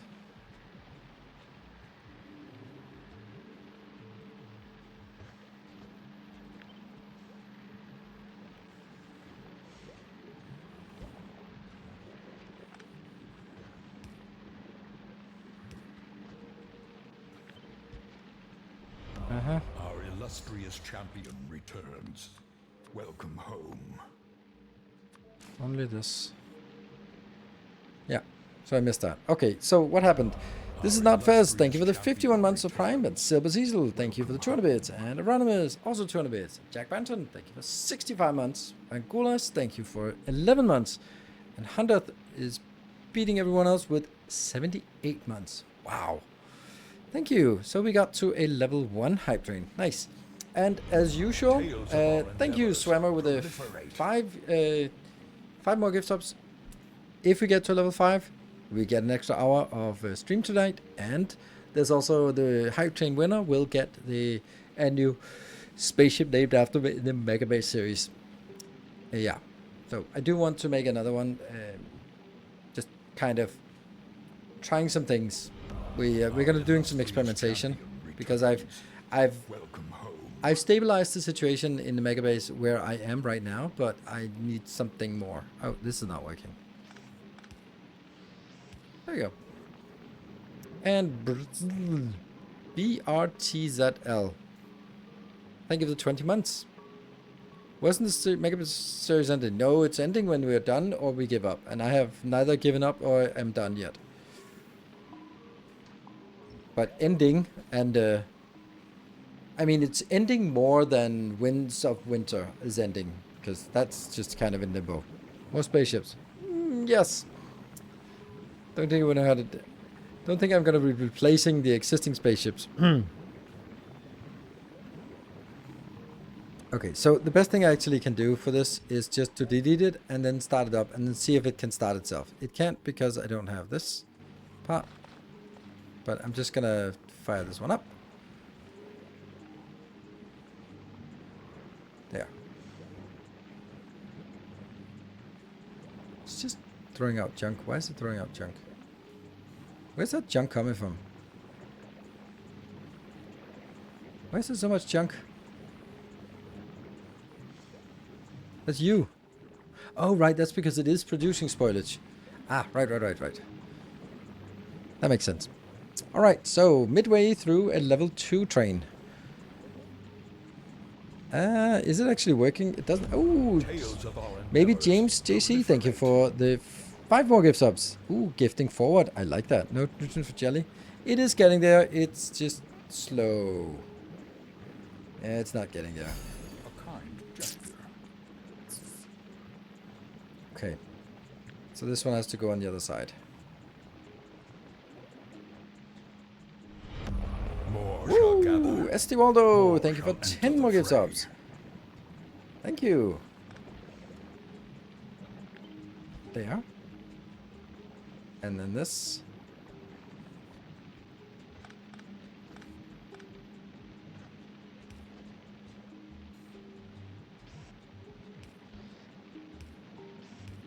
There. That should work.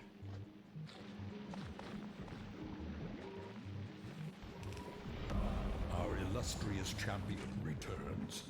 Welcome home.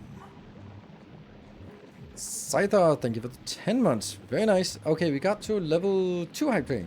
And we're basically halfway through the next level. That's glorious. Why are you not working now? Because you're trying to pick it up from that one. Alright. No, that's not working.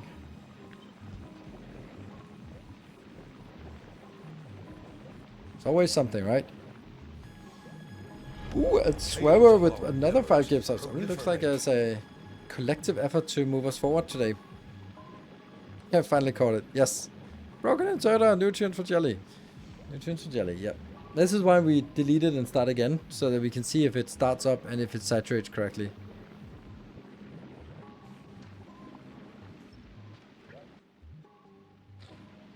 Boop. Just one in. One in should be... No, one in should not be enough, but 2. Just 2. That works.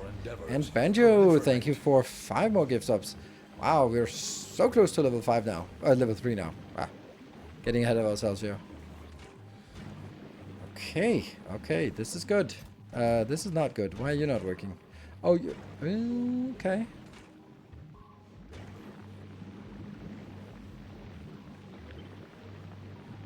Could imagine this could be constrained. This can make 7.3 spoilers per second. Yeah, but it's not going to because it's idling. I think we want to have these just indicator with lights. Enable when this one... No, when this one is not that. And then red. There. So then they are red when they're disabled. Hey, Jim Bob Jeff, thank you for the 4 months. Sweet. Ooh, Sujin, thank you for 25 gift subs. Ooh, gunning for a spaceship, it looks like. More shall gather. Very nice. Thank you so much for that. Thank you so much. Level 3 done. Yes. And level 4 is almost done. Nice. Very nice. I think this is good. Like these red ones. Maybe I don't like the red color because the red color looks like there's something wrong, but just like it's on hold, it's on pause. Catherine, thank you for 10 months.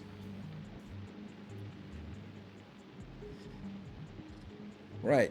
Is there anything we... this one. Yeah, we don't need more on this. I'm just going to delete this and build it back just so that we can see. Now the constraint is...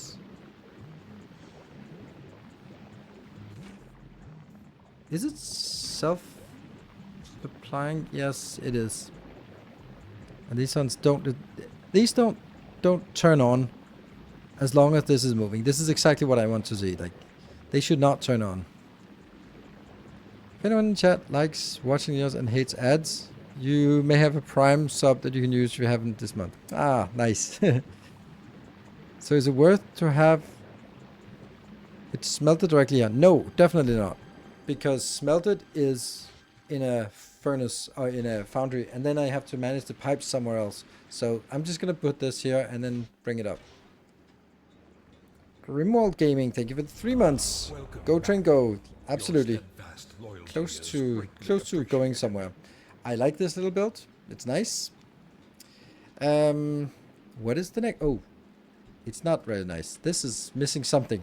I wonder what is missing. Oh, that would be lovely if I could just smash it in here. Well, it's getting most of it. Huh. It's pretty good. Ooh, Grimwald Gaming, thank you for 5 gift subs. That is a level 4 completed. Wow.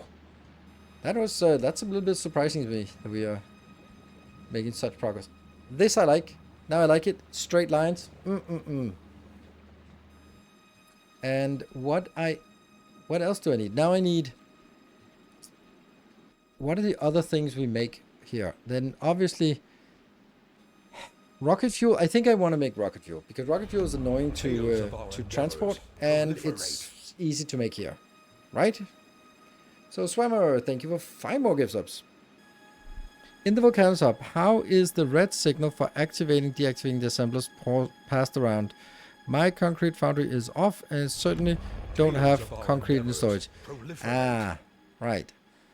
Yeah, let me take a look at it. May have fix something. And Draco Falcone with the 5 gift subs. What did you call me? Thank you for 33 months.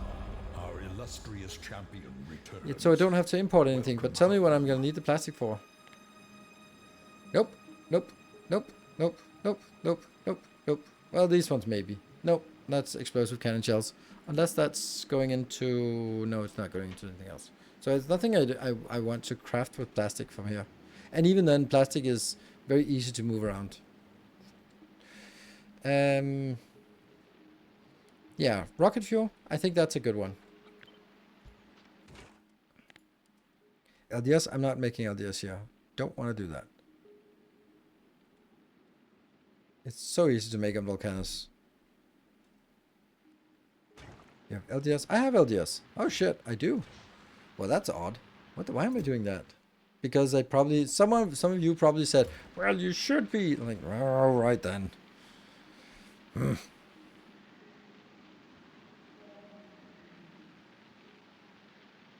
But I don't like it. I'm not consistent. All right, well, I guess we need a little bit of plastic then, but I don't like it.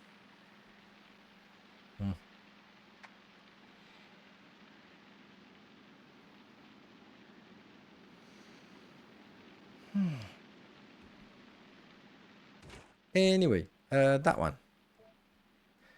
This we can do. This we can do. And that one. Okay.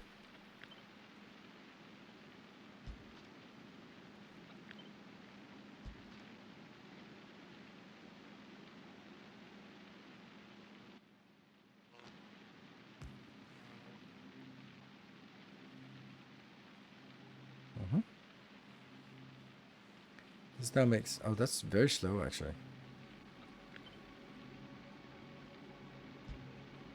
2 out of 3 to make the stupid blues. No, I'm not making blues.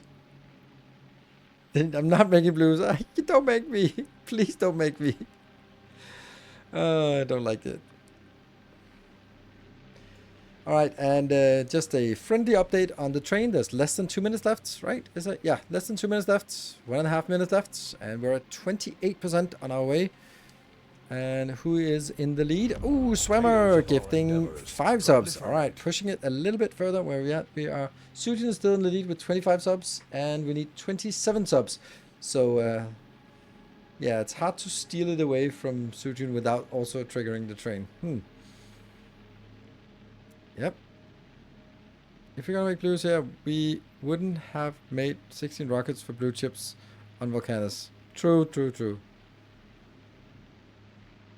But we're gonna need blue circuits everywhere. Alright, this is not very many. How much is this one making? Even less.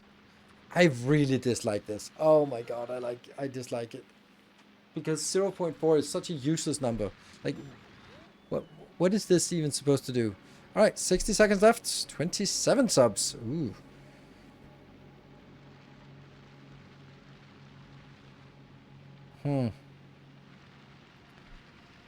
Yep. Looks a little bit daunting with 30 seconds left, and don't wait until the last second because it's gonna run out.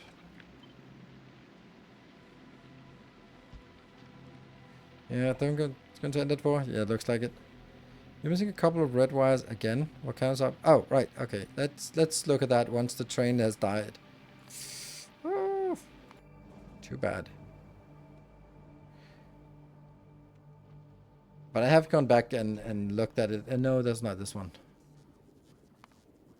And no, thank you so much for the level 4. Very much appreciate it. And thank you everyone who put in the valiant effort to get us there.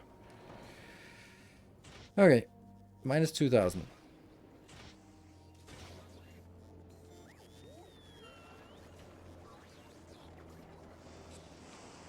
Yeah, so close. Yeah, it was.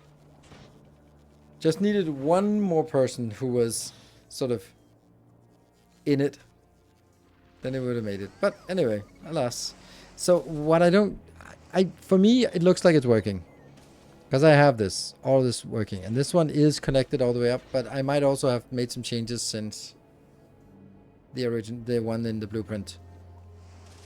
But then let's actually figure it out.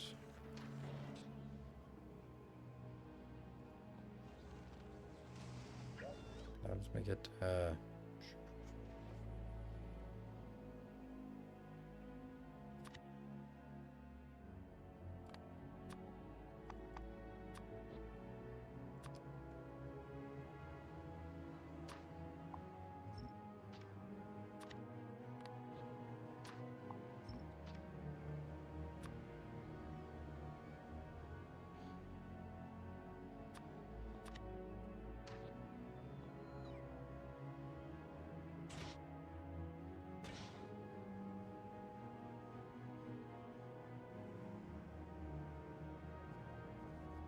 from the combinator out.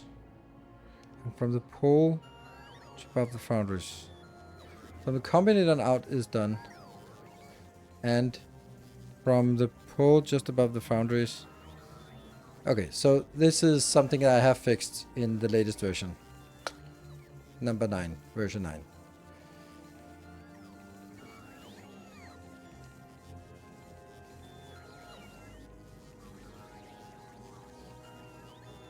Looking at blueprints, the Volcanus LDS plinth has one foundry pulling from a substation.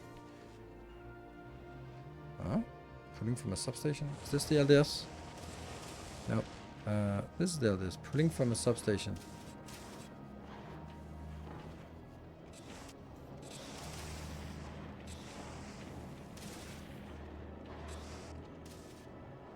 I don't see it either.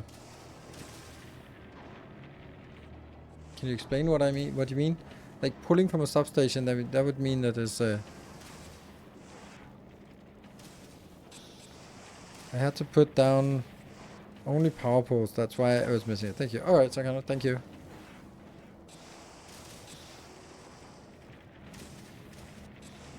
Okay.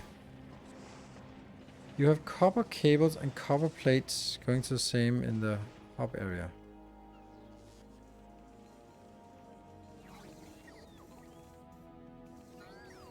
Yes.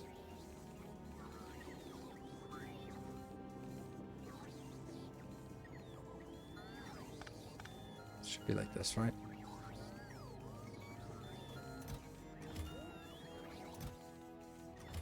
Obviously not. But it looks better. It looks like the rest of them. Yeah.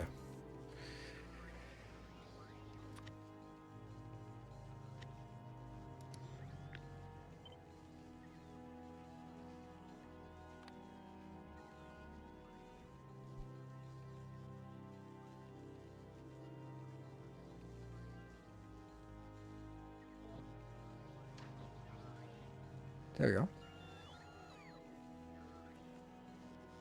And then let's check the other thing you were saying about the LDS blueprint.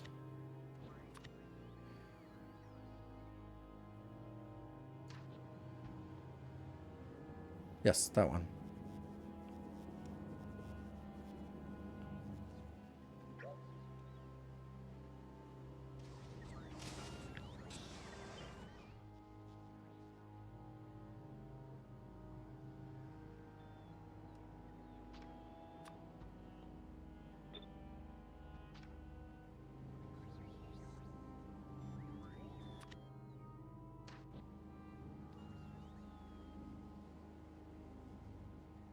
Oh, these are very legendary. That's not good.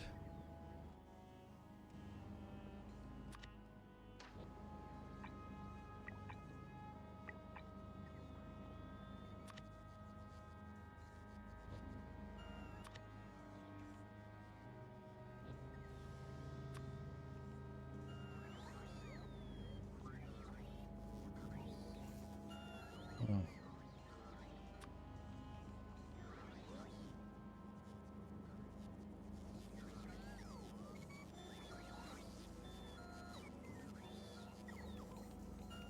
This is not getting anything inbound.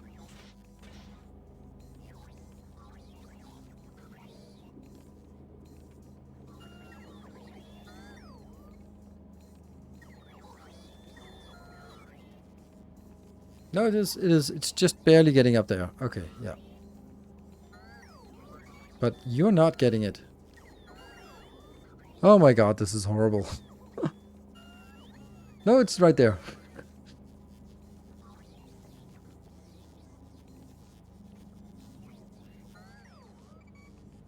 Okay, so this one works. This one doesn't work.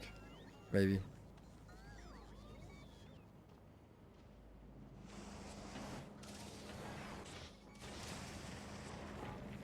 Why is the plastic not working, you idiots?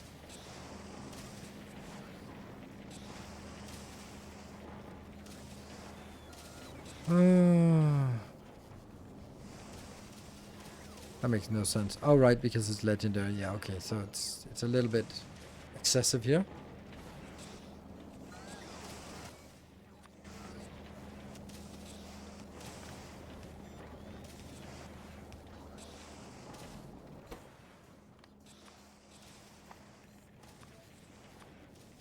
Let's do this out of curiosity.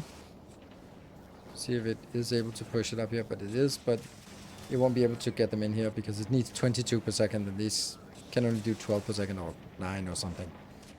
Okay, but this is not supposed to be legendary anyway. But it is supposed to go up here as a workable solution. This one, then I'm gonna take you out. Oh.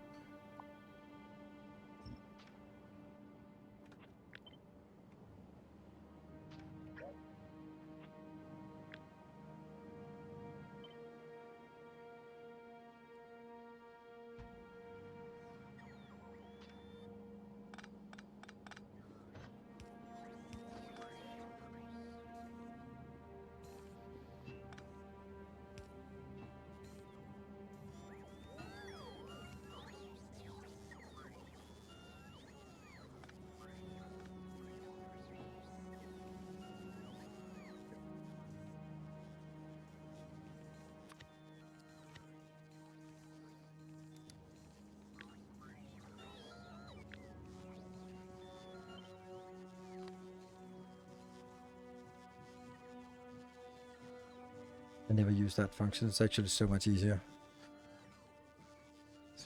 None of these look suspicious, higher quality or anything. Yeah, so that's updated. Now for the next masterclass, this, if we do anything on volcanoes, then this will be updated. Anyway, that's definitely not what we wanted to do. We wanted to continue here. Oh, and it's 10 o'clock, so I'm going to take a short break, get something to drink. I'm getting a little bit of a headache for some reason. It's Gleba giving me a headache. Gets an excuse to leave Gleba. Ah, he's back on Black Hands. I know. It's a little bit sad, but let's continue here because it's fun to do these designs. So be back in 2 minutes.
Okay, well, welcome back.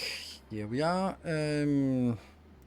Are you going to do a YouTube series of Satisfactory Plus that got released today? No, I will not. It is a mod, and I don't generally play mods, and don't really have any interest in the mod for Satisfactory, so not really.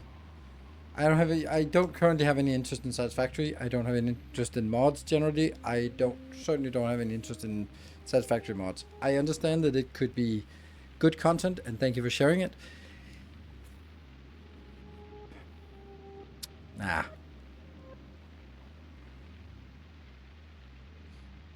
Yeah, I'm running in the background researching stuff. Yeah, I wish I could do that. Have my research chugging along, because 342 million for the next research is kind of a lot. Wait, so is this what we want? 100 seems like a lot.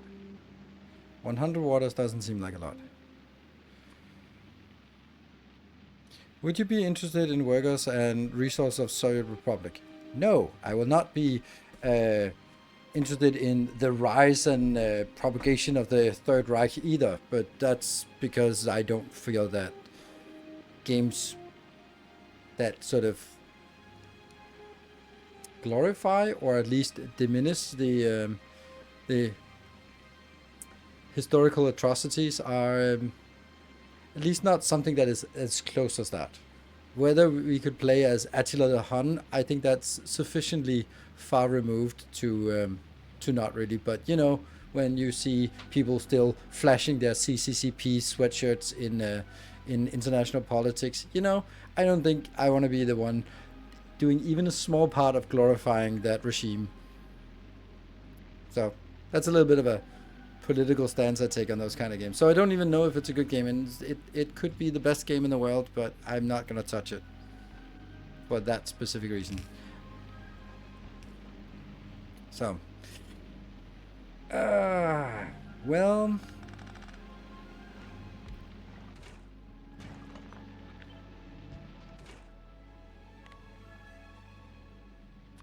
I wonder if this. Oh, this only makes 29, and this is. That's not enough. A new subscriber arrives. My Fills you with determination. my feed.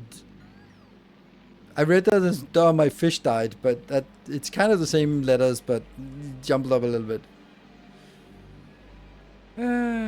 This is no good. So one can feed two. I don't want to make it this wide.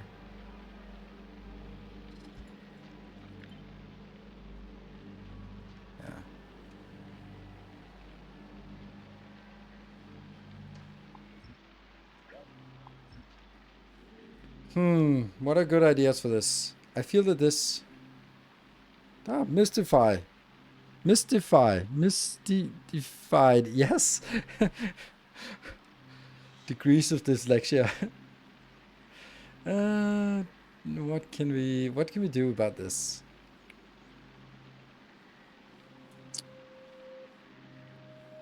I don't know. Can also do something like this, but then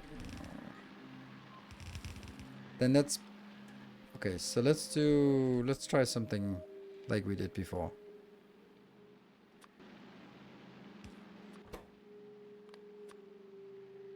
Fireflux and that.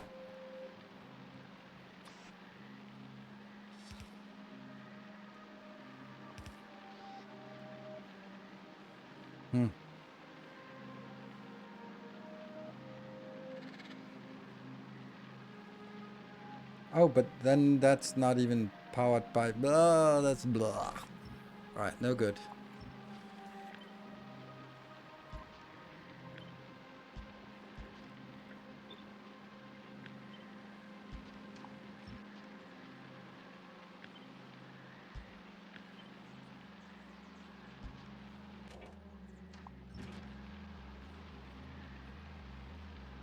There's a slight surplus. That's fine.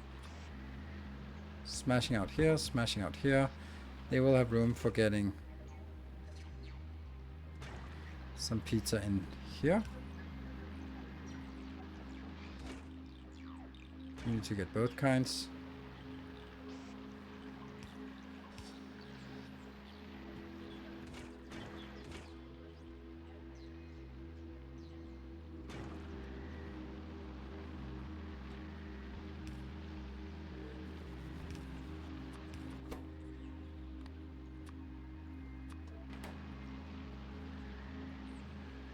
problems. Yeah, because if I move, I can move it one out.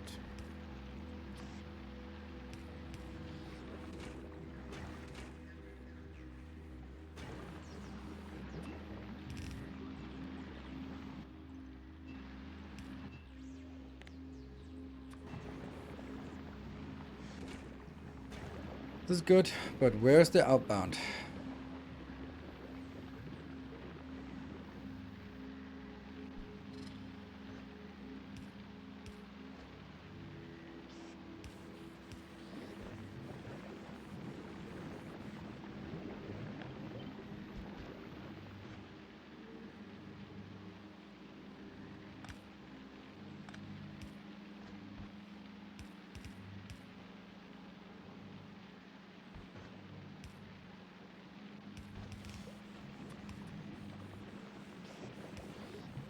So this works, but how do we mirror it, and how do we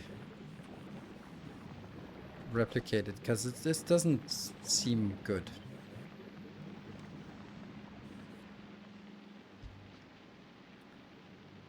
Yeah, spurs and seeds. There's a million things, but that's, yeah, this is. God damn, it's so annoying to design anything here.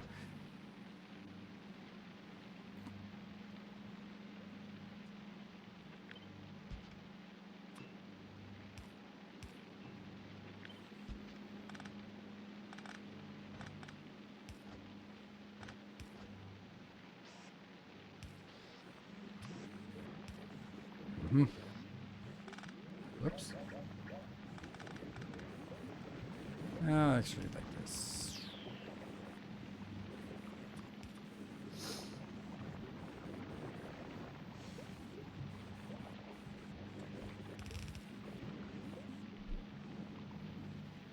We're against weaving? Yes.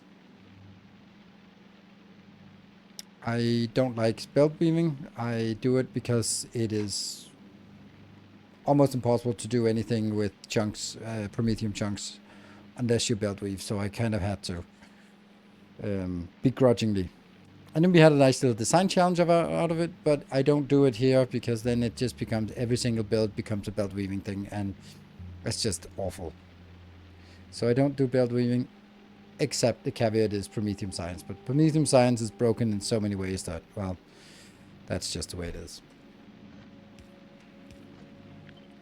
Okay, so what do we think about this? I don't like it, honestly.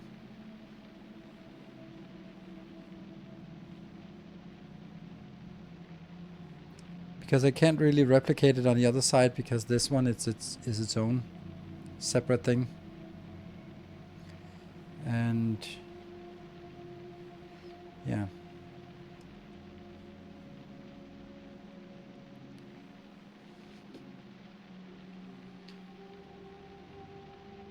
How did the developer even intend to use Prometheum chunks? I don't know. I think they intended us to sort of load up a ship with some biter eggs, fly out, process them, and then come back. That's why they were sort of, okay, how do we incentivize this? Okay, so the challenge is that the biter eggs will spoil, so you have half an hour to get out there and process as much as possible, but you can't store the Prometheum chunks. So that's kind of how it is. Oh, and that's a mosquito. I do not want that there.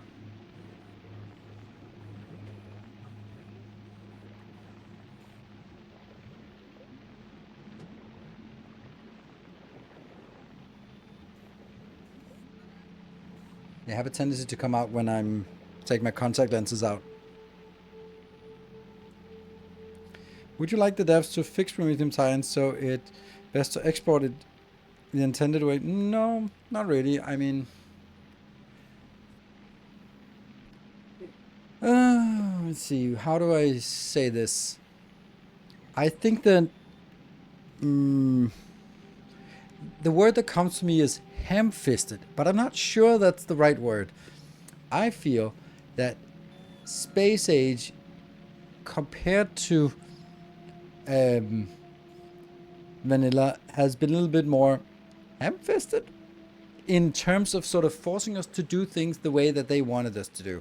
So they were sort of, they had a design concept, and then they were like, yeah, this is how it should be done. Like, we want spaceships to, like, the best example is spaceships.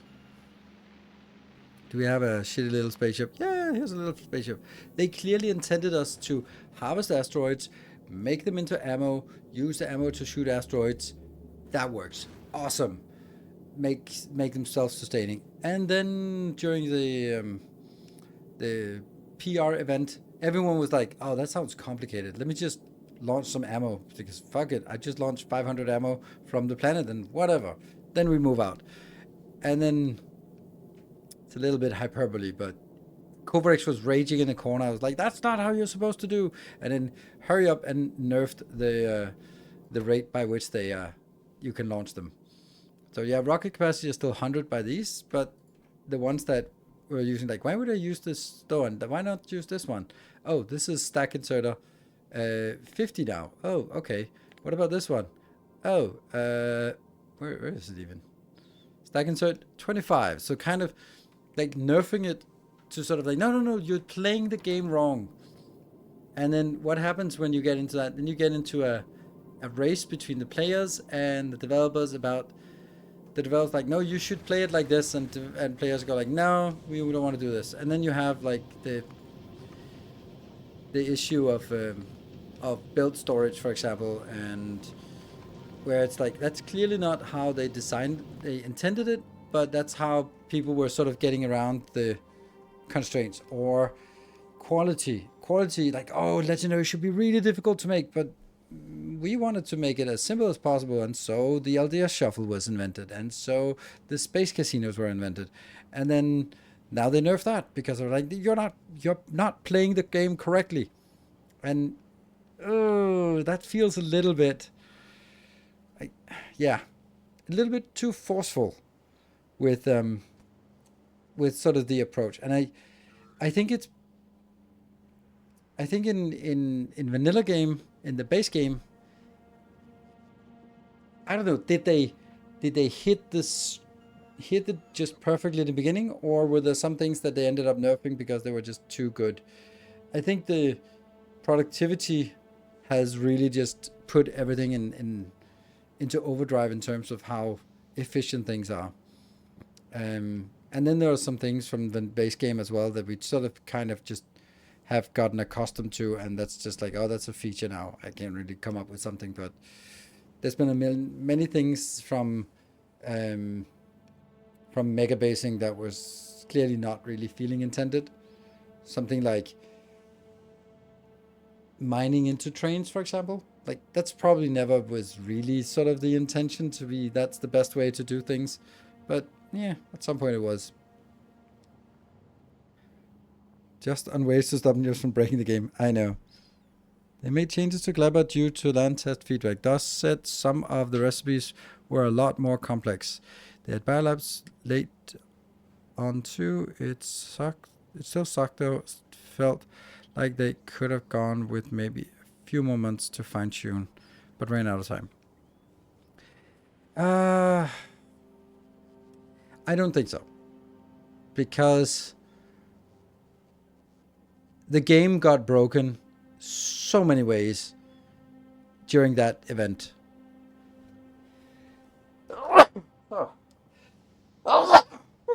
Sorry.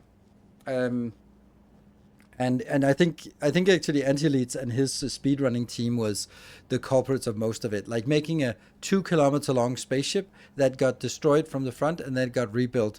But the time that it took to get destroyed was just, it could be rebuilt because it was like one long thin line, so it could get rebuilt faster than could be destroyed. And Kovacs was fuming while showcasing how to just complete the game in 50 minutes or some stupid thing like that.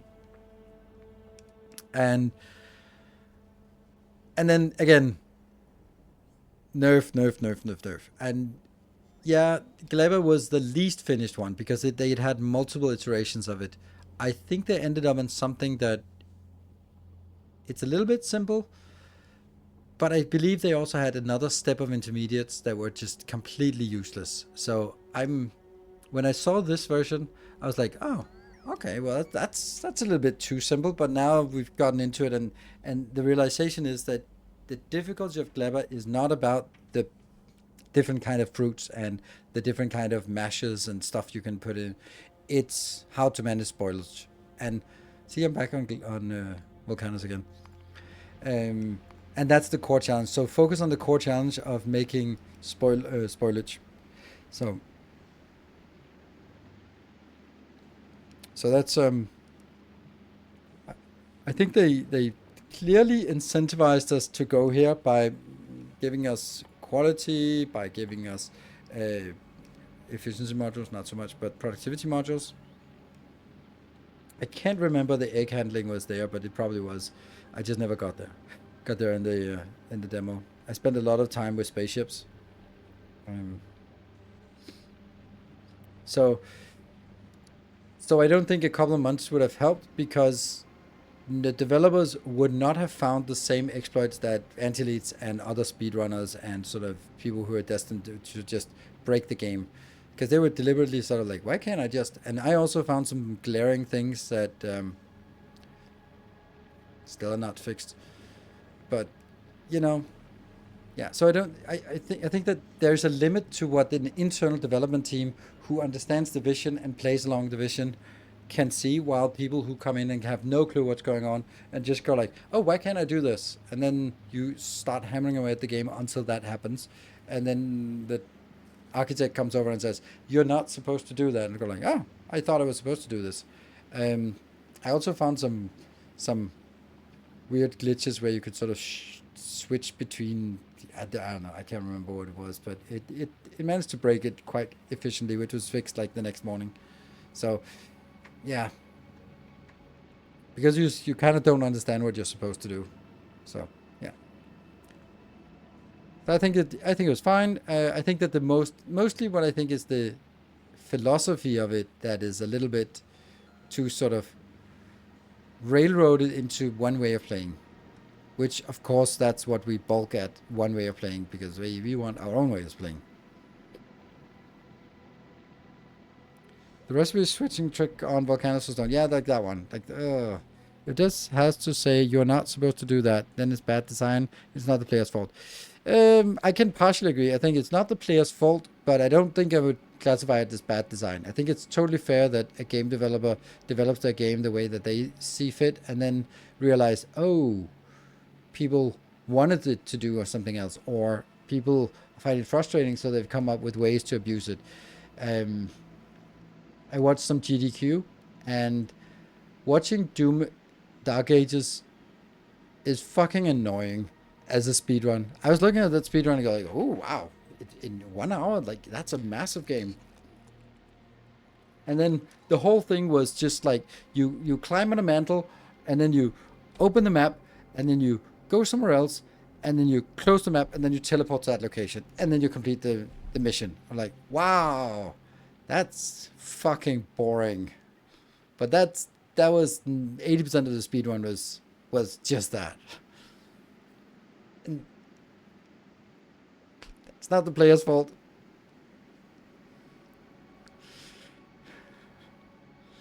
Yeah. But it does, yeah. Then there's the thing, like, something that I know I told Nephrons, and I do think it's kind of become a staple in speedrunning thing, is the fact that you can put things in directly in here. So, like, the fact that you could put things, even things you don't have.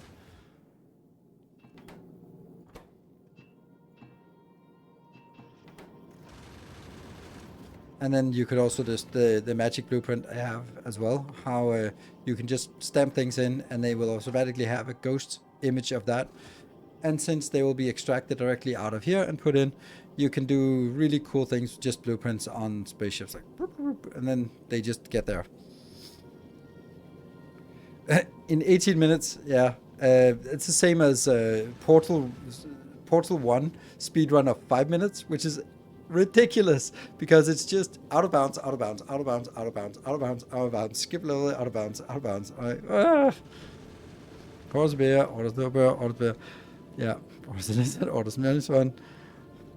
First come walks in the van, that's where the bathroom is. The van burst into flames, killing everyone. Yes, that's a classic. Yeah, there's just no way that you can. I mean, no matter what you do, just real users will just find cool ways of breaking the game. Or breaking anything. Also websites, when like there are still website forms where you can just put stuff into URL and put code into URL. And you're like, why is that thing? We can break out from forms and yeah.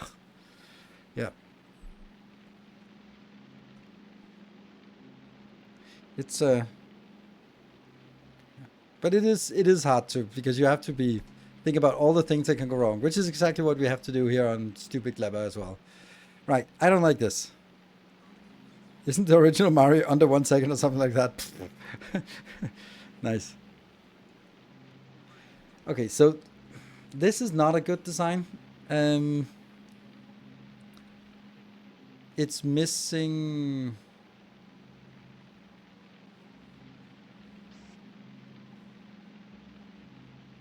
It's missing the spoilage outbound. And it cannot be replicated on the other side.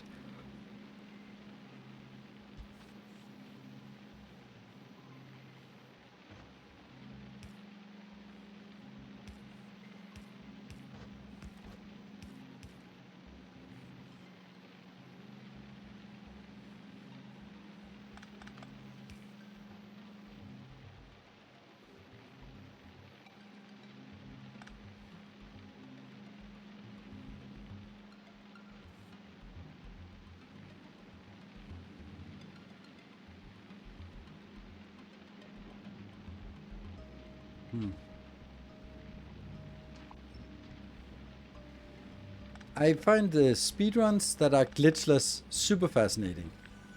I find glitch speedruns extremely ungratifying to look at.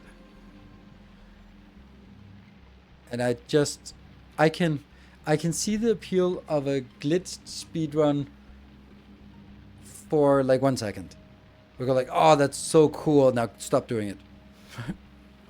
That's how I feel about it, because we're like, okay, but I mean, are you playing Doom Dark Ages? No, you're not. You're just playing, jumping in and out of the map and doing mental jumps or mental something. And I'm like, as a speedrunner, is that like, yeah, awesome. This really tests my skills of being able to do this and go into the map at exactly the right frame. Wouldn't it, as a speedrunner, be more gratifying to be like, yeah, I can play the game really efficiently, and yeah, there's a skip here, and maybe there's a different skip here, but not like, yeah, I don't like out of bounds. Anything out of bounds, ew. Actually got a glitchless Link's Awakening run verified using my first submit. Ooh, nice.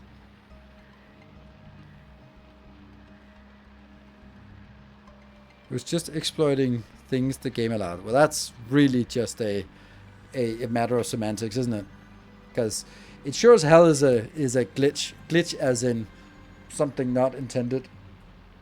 The problem was that you went into the map, and then when you exited the map, it retained the X and Y coordinates of your map location, not of your. Yeah, that's what they've said in their commentary on the video. Yeah. And that's because they don't mind it.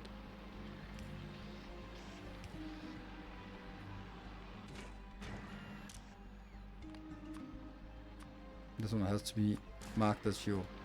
But anyway, I mean, it's a category. People enjoy it. That's good. I don't have to enjoy it.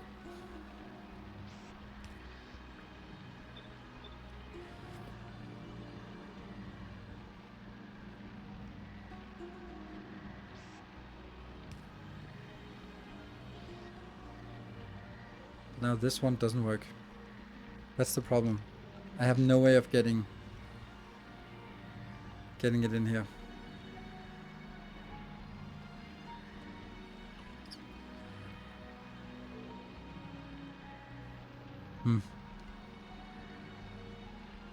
Have you played any speedrun? Space speedrun? No, I don't speedrun. I've done it once as a sort of a challenge and completed in 4 minutes, 4 hours and 20 minutes, which I think is pretty impressive for someone who never speedrun before. But it was a fun little gimmick.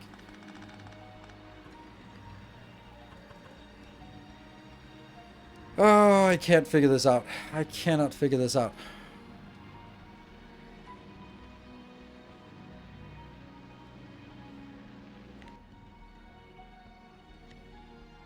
Someone must have done this for me before.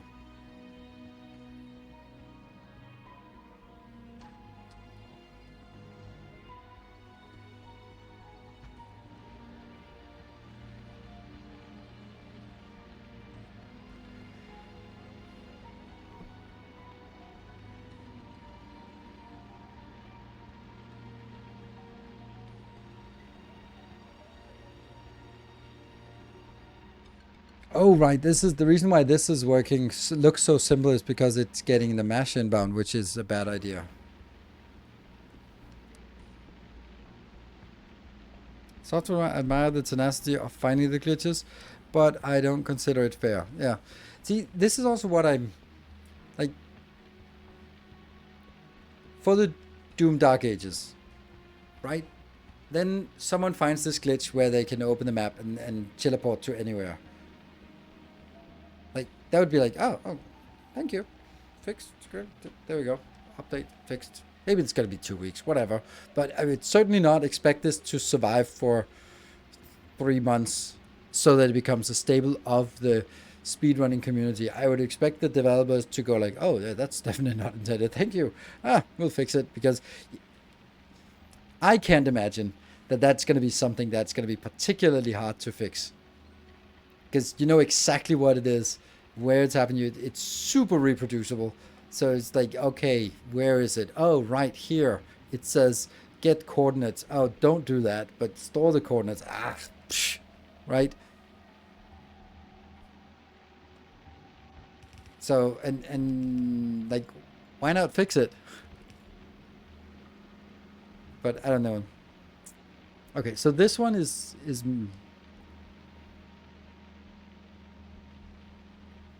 one wider with the second outbound line. Yeah, I can do that, but it looks awful.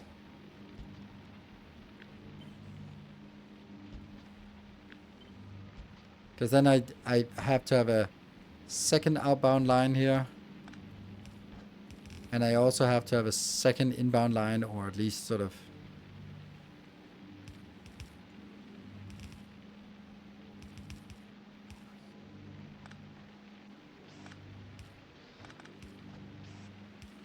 something like this, right? But and then again, where's our... This is only one outbound, so where's the... We're still missing the spoilage outbound. This is the problem, right? There's way too much... Product outbound.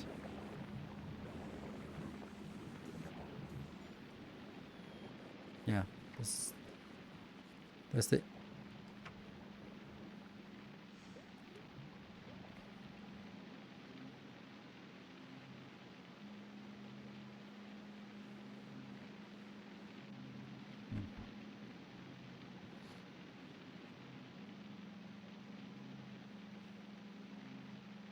I'm really not getting this. It's a great example of a game where glitches have just become part of the game. Some glitches require insane skill to reproduce, so it's kind of fair to let it stay in the game. I also think that something like Rocket League also had something where they were discovered, and then that became like a staple of a skill expression in the game, because it was a different way to make whatever move in something, and then it became like, oh, okay, well, it was never intended, but yeah. I also watched Titanfall 2. I love Titanfall 2. It is... I don't know about it. I don't know what, but that game just... It has so much appeal to me. I don't know why. Well, I do. It's just... The feel of a first-person shooter that also just has this different dimension of jumping in and out of mechs just makes it so interesting. But anyway... There were some interesting glitches as well, where they were like, okay, you could, like, the idea of just running and jumping and throwing grenades to get you move faster, or getting upward momentum and that kind of thing, or sort of do some kind of wall kicks to make it go faster and faster. It was really, really fun as well. Yeah, Quake 3, yep. Rocket launchers. Okay, I don't know about this. I can't really figure it out. I don't know why it's so difficult for me to get this one. My mind is not working very well. I've been staring at this stupid thing for way too long. Let me do something else instead. Fuck that one. Let's look at the one we actually want. This one.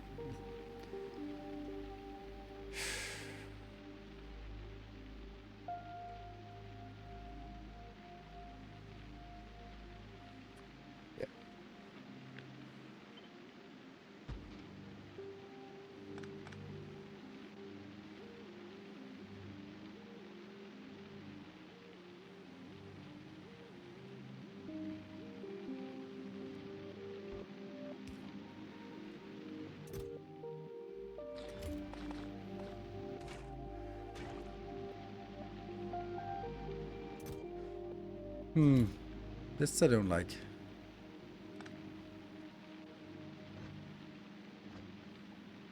This I also don't like. There's way too much here that's using...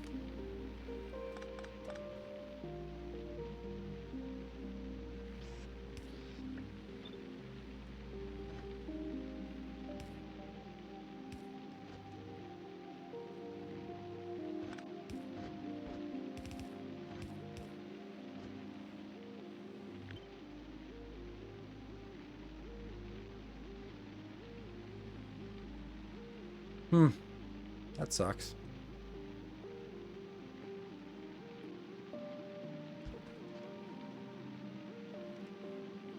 Because that has to hit here and here.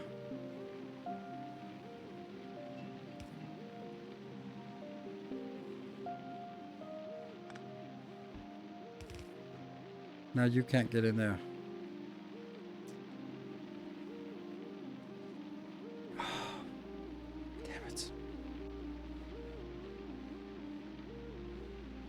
There's a way. It's awful. No, it's not. It doesn't work.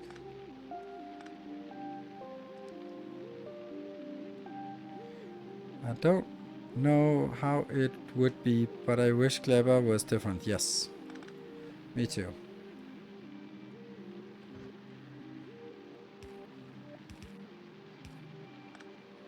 The vibe is cool, but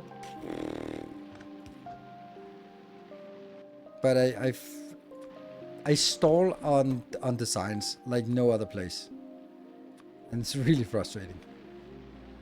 Good. So that works. This one gets in here, here.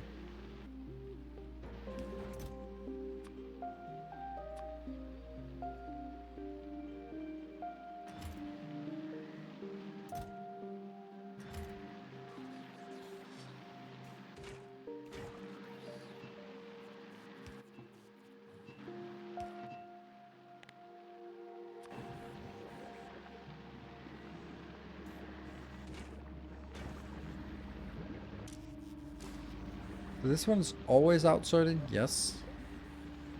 Always input in here, 6. This one hasn't done anything yet.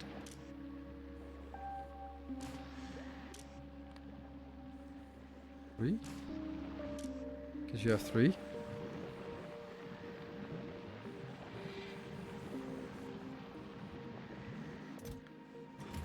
When this one reaches more than 10, or more than or equal to 10, then it outputs and gets in here.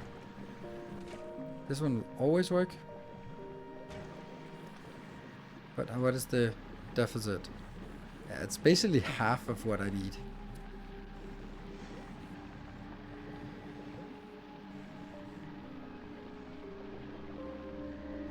So this is running at extremely underleveled in the beginning. So it's actually now 1.827 divided by 0.7. No, divided by 1.33 multiplied by 0.767. It's actually only 1.05 production here, which is nothing.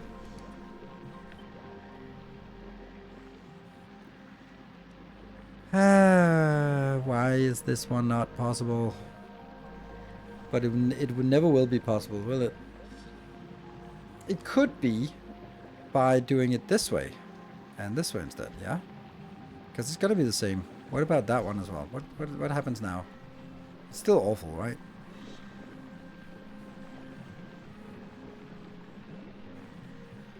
Two 2.784 divided by 2. Oh shit! Something. Oh shit! Sorry. Oh, dying here. 1.1. So now it's 1.6, which is still not enough.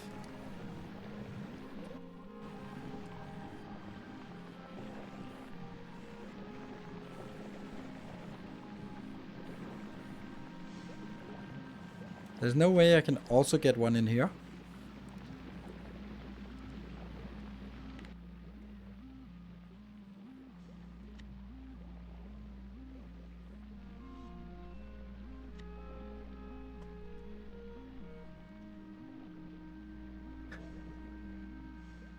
I want to see what it is I'm doing on this one.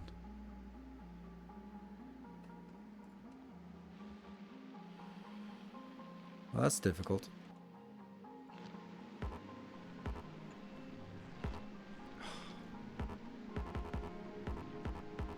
Ah, come on. Place it anywhere. There you go. Yeah. Here and here, but not in the middle. Damn, this is such a crisp design. Love it. It's basically this one I want to make, so why am I...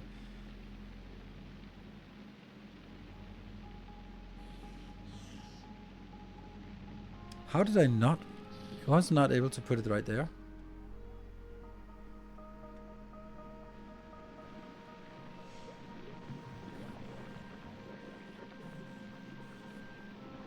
Oh, right. Now I get it.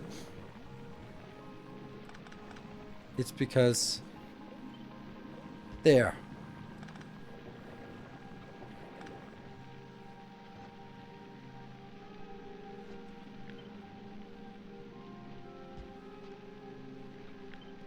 That one can now go out into this one. Sweet. That's what I didn't get.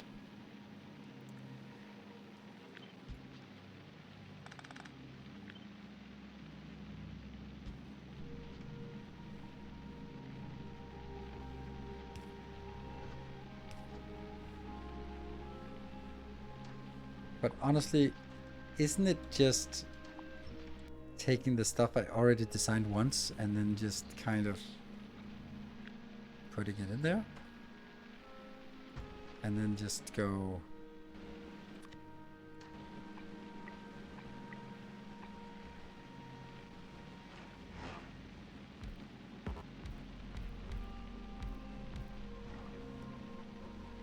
Done? Maybe not these two.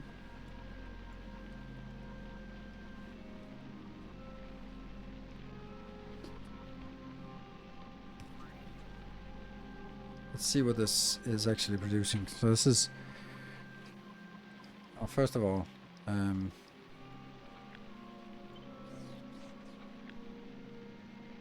there's one power pole here that's a little bit over ambitious.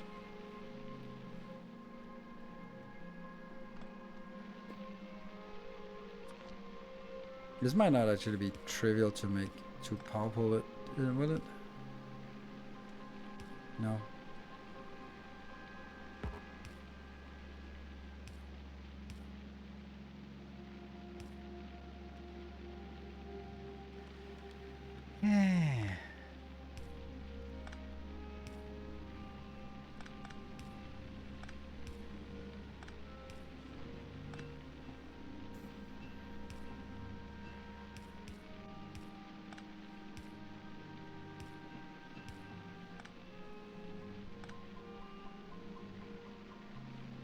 Okay, so that can be done. These are kind of heading in the same direction instead of going opposite. Is that?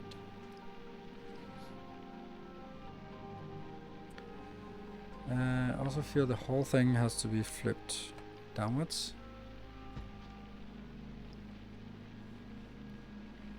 let's do the calculation. 4.733 divided by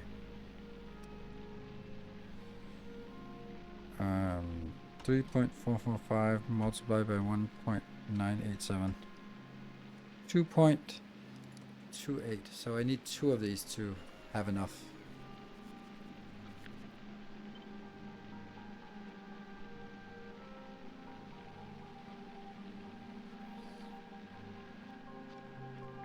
Oh, that might actually be an issue here. No? Okay. Still good. Barely. We can take it 1 down.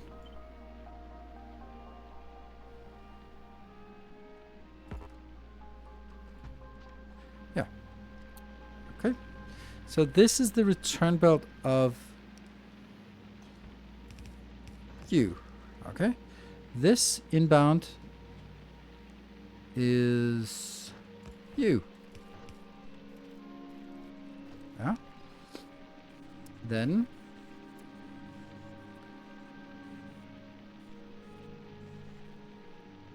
do I like it this way or that way? Okay, now they're all heading the same direction instead of sort of having it towards the middle. When will you release the Gleba blueprint? I think the next blueprint, next will be going to Gleba, so it will be 2, 3 on 2 or 3 masterclasses for Gleba, I think. But if you are a patron supporter, you can always just, after this session is done, you can download the save game and you can snatch whatever blueprint you want. How many hours do we have in Factorio? Just kind of should have a UI for that. Huh. Why do I not have Steam up anywhere? That's weird. Steam?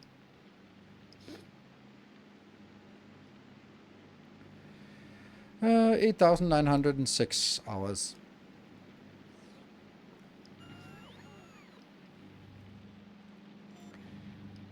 Do we have anything else that's inbound? Yeah, this one.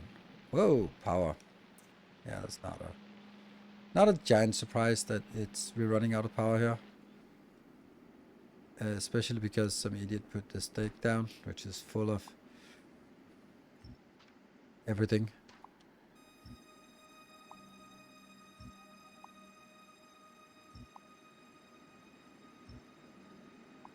Yeah. There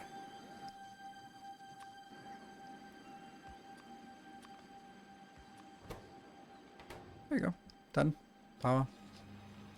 Don't want to deal with power right now.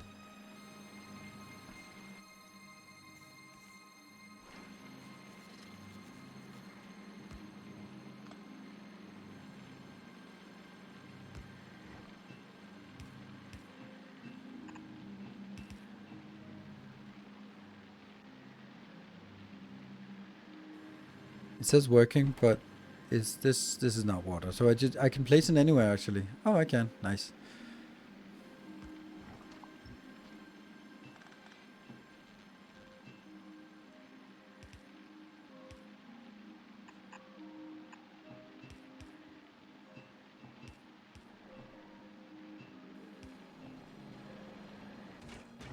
Okay, so they are all missing.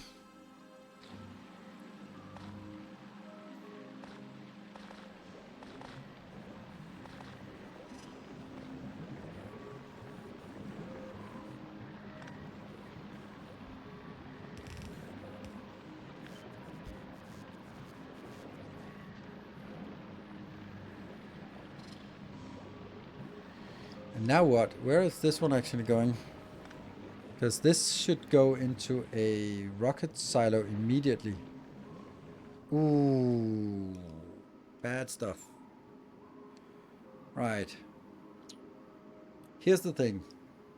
Everywhere I build something and it goes up and then rocket silos. This one I just happened to do it opposite because Gleba's upside down.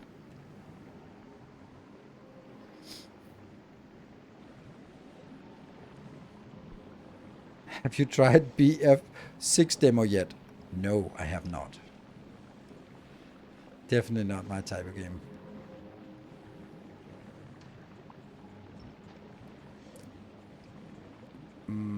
Okay, but let's do the design work first. They are not able to get out, but...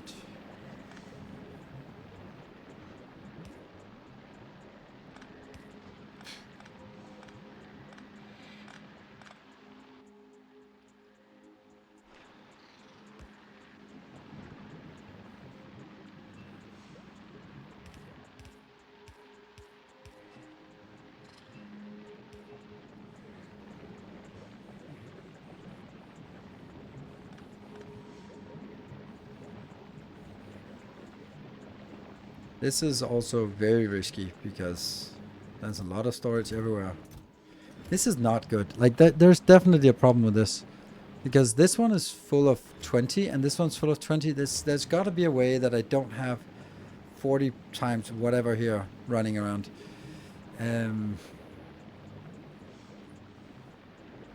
Does this even need to be here?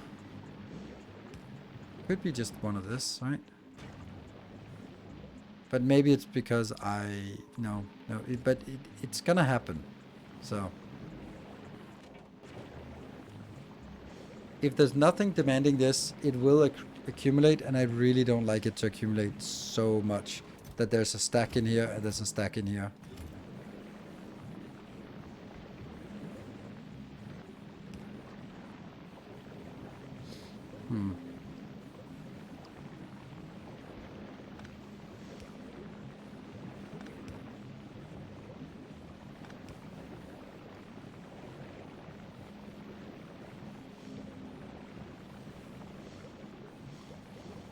Beautiful design, and it actually also works.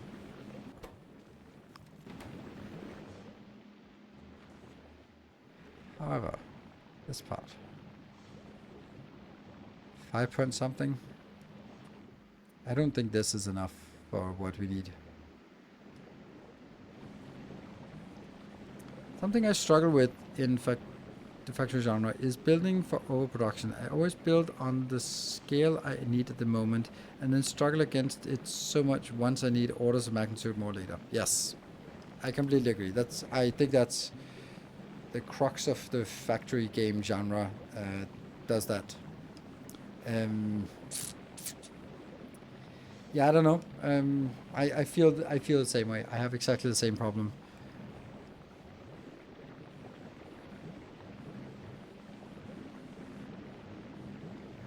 I try to, like, one thing is making something upgradable. Another thing is sort of making things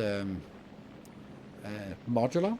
So if like this, the way that I combat it is, if you make things modular, then once you have one module designed, then you suddenly go like, oh man, I need 3 times as much. Then you have the choice: do I want to redesign it for 3 times as much, or do you want to just copy paste it 2 more times? The obvious answer is pretty much 2 more times, most of the time. And that's what I really love about city blocks, and yeah, about a lot of things, because this is also how I've designed it for excuse to go to volcanoes.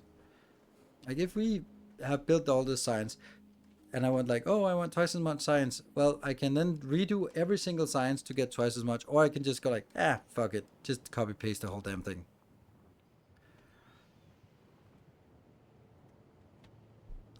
For some quadrilogy, confused at first. There's a bug in the UI for the parameter function, but otherwise pretty neat.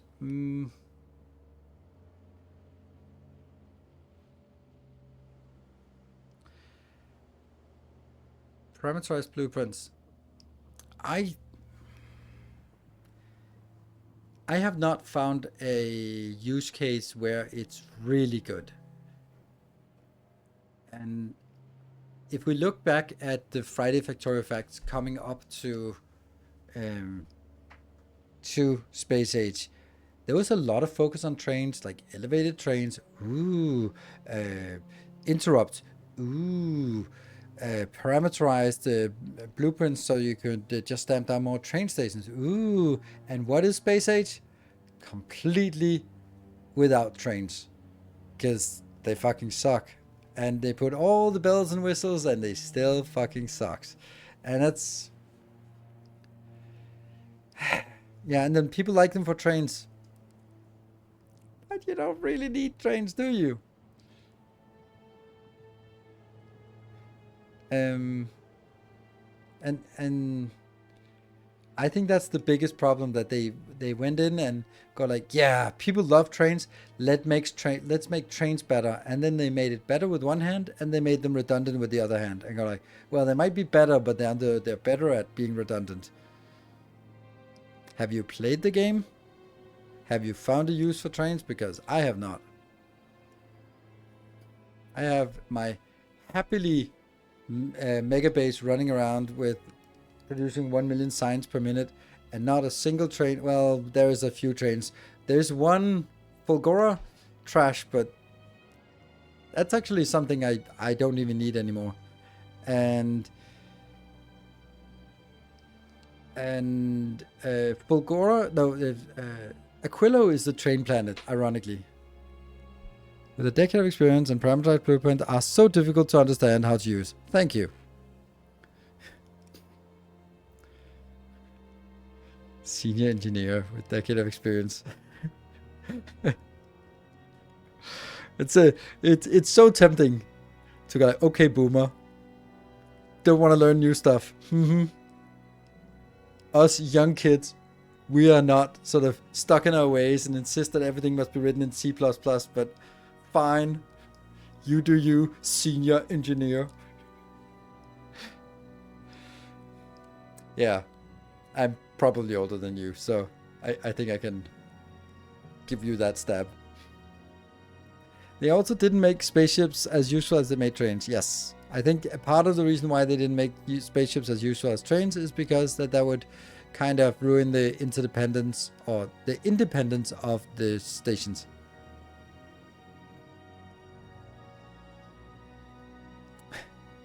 Decade is almost enough for entry level. Yeah, I remember I saw like whether it was a tweet back in the days or something where it was someone who said, I just got rejected at this position where they insisted to have that the candidate should have 5 years of experience with this tool. I invented this tool 3 years ago. I don't know how they're gonna find the right candidate. Like, yeah, that's interesting. I want you to have 5 years of experience in something that was invented 3 years ago, and that's the guy who invented it. Like, sorry. It was Swift. It's something like that. I mean, it's probably happened more than once, but it was one of those. Yeah. And I found myself at another planet again. Okay, so I like this. What do I not like about it? I don't like the fact that it goes down instead of up. So maybe this whole thing should be sort of flipped somehow. Like right now we're just making puzzle pieces, and then we'll sort of... If Gleba is going to be a puzzle, then what we've done is we've collected a little castle here, and we've collected some flower fields, and we are here working on some more of the forest or something, and what we have left is the gray mountains and the bluish gray sky. Why do I always pick those kind of puzzles or jigsaw puzzles, right? So we've done the easy parts, but we haven't put them together to sort of mesh it with all the junk that has to go in there. But what I could do is I could take this one and just move it up. Or I could just go like, yeah, whatever, that's just gonna launch from below here because it's upside down world. This also needs some defenses. Okay, and I also really dislike this part here. This is...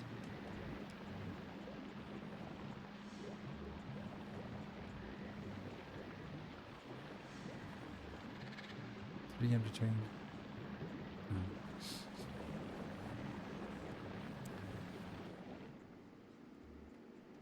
I think we were... Oh yeah, we opted for Tesla turrets here all the way from the beginning, so that's also what we're going to be getting in here. That means this thing here should not be like this. It should be further in.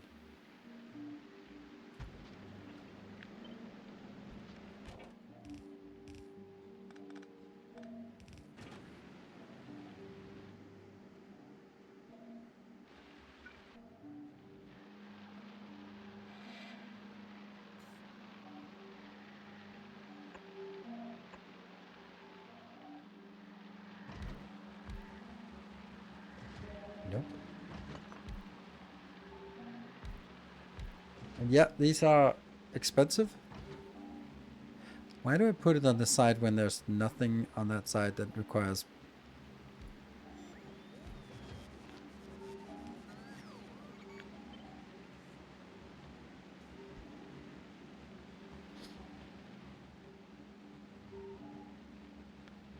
Be a little much. Bit much. I didn't mean it for that to come out. Oh no, it didn't come off bad. I was just getting tempted by this whole this stance of saying like, I have been in this field for many years, so it didn't come off as as arrogant or anything like that. It was just, but I'm happy that you say that, because I looked at it and go like, this is complete gibberish to me, and why? Like, why do have this stuff where it's like, oh, you have to call it P1 underscore S or some stupid thing like that? Like, that is clearly some code that's leaked out, instead of just go like, okay, click this icon, that's a parameter, and that's an icon, and it's a little, like, there's got to be a better UI than what they've came up with.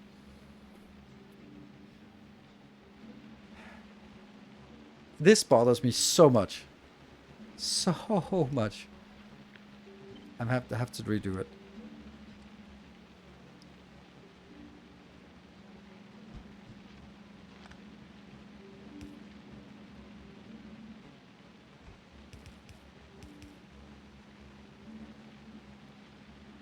And now they're mirrored, because this whole build is supposed to be mirrored.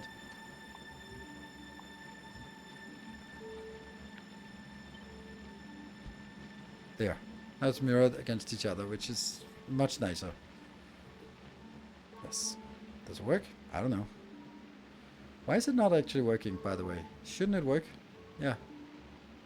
What is the oh, the holdup is the fact that we don't have any of this, so that should get it going, right?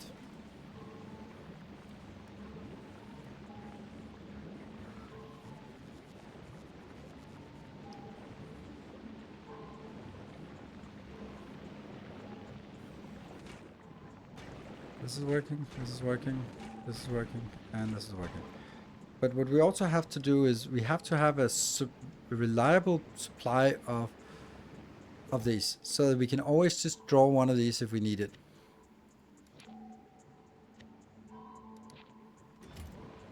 So that's something we have to build up here in the hub.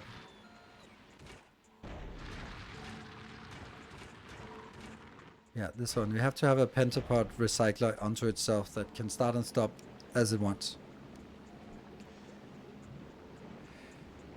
Just put a pentapod egg maker that outputs into a box. Nope, because then after 15 minutes it spoils and hatches, and then you don't have that pentapod egg to start. Oh, right. So just, yeah.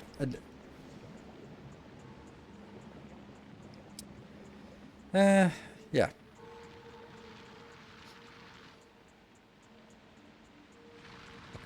I wasn't really intending to do that now, but I kind of maybe should do that. Okay. The rocket fuel is bothering me so much, and I don't understand it. It's so simple. And then, what else did we want to make here? We want to make a little bit of plastic. I'm refusing to make sulfuric acid, sulfur here. But a little bit of plastic and a little bit of this. Oh, hello. Why did they spawn over here? Oh, they spawned from my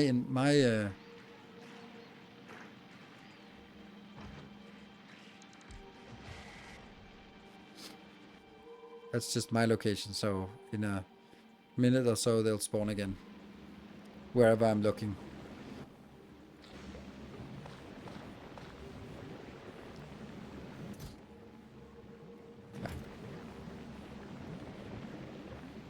In the recycler, when they get close to popping.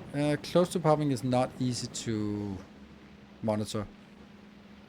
Wooden refrigerators and dry storage solution work well with to manage spoilage. You could even turn into cold fluoroketo. Yeah, absolutely, Hero Complex. Absolutely.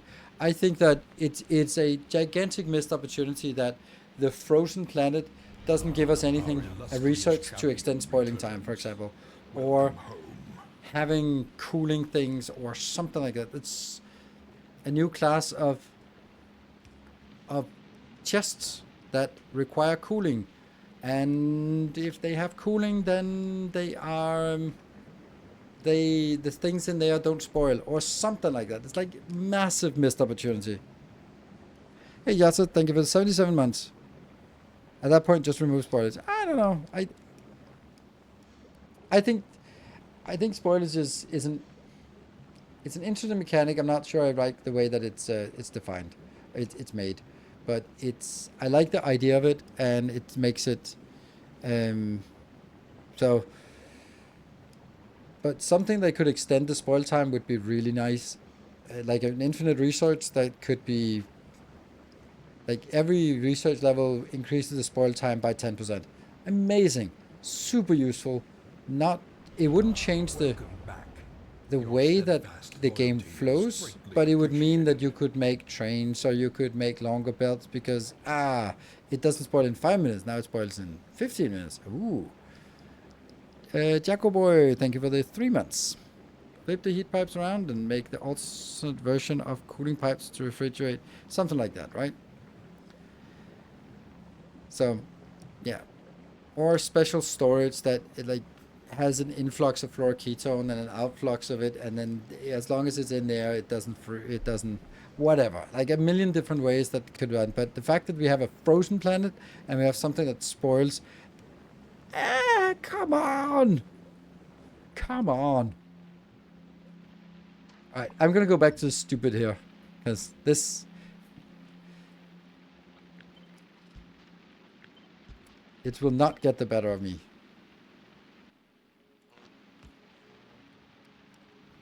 How hard would it be to implement a power switch to each production module? And can you toggle on off from a remote view? Yes, you can. Ramp up and down the control production of different surfaces. Your thoughts? Nope. I don't like it. I don't like the idea. I have not found a use for power switches, and that is still not a use for it. The game shuts down by itself when there's nothing happening, so you don't need a power switch. The residual consumption is irrelevant anyway. M. Ariad, thank you for the Prime. Welcome. Do you think that 2.0 needed more time in the oven and or playtesting? No, honestly not, but I do think that they should have launched it, and we are closing in on a 1-year day of the release, and we haven't seen any updates. I don't think that's good. Like, even by satisfactory standard, that would have been really slow updates. I think that they should have been like, here's the game.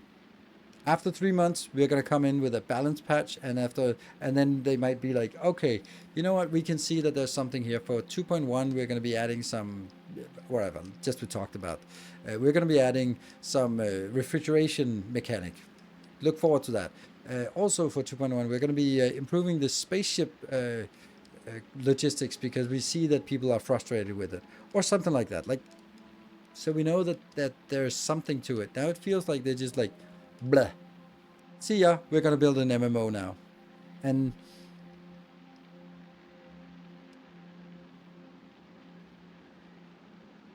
it's generally not merge back to the main line, same with Bioflux. No, I don't do that.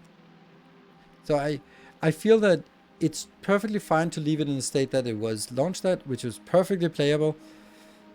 But I also feel that they should be sort of closer linked to the community, because honestly, it's been 10 months.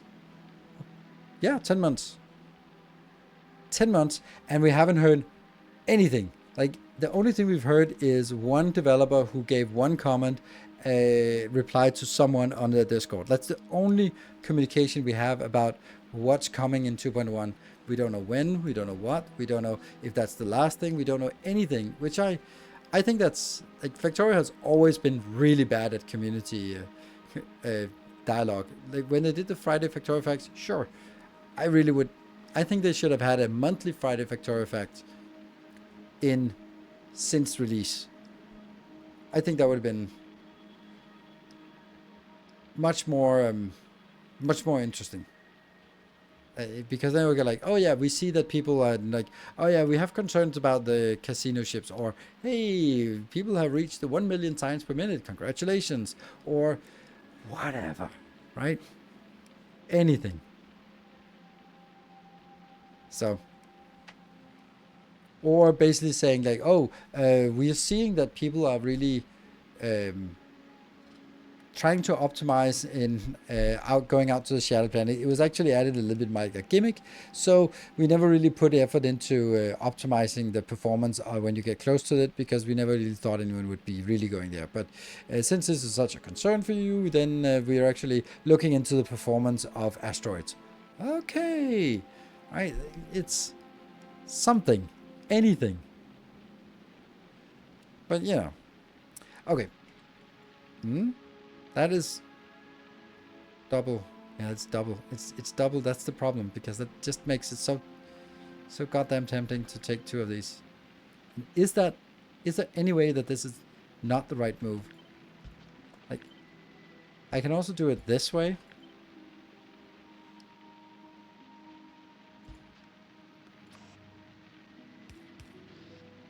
But I just really wanted to try to avoid this way because it takes more space. But this is good, right? This is pretty good ratios. Then, yeah, so we can't really get anything in here because this doesn't have any. Actually, we could do.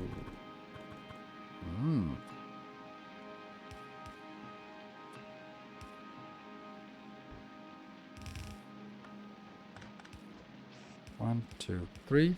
So what is this? This is Bioflux.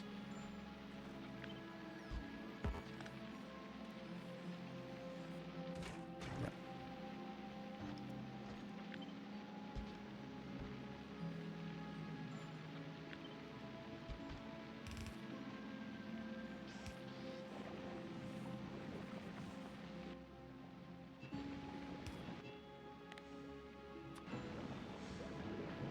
We're still missing all the outputs. The junks.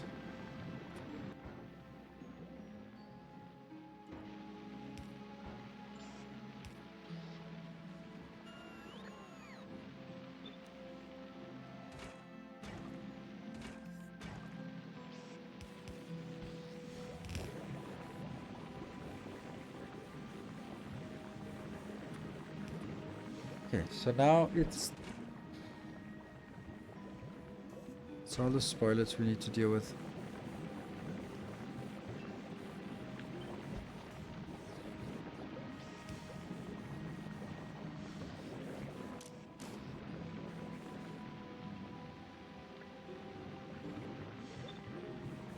Just trying to see if there's any way that this could be done.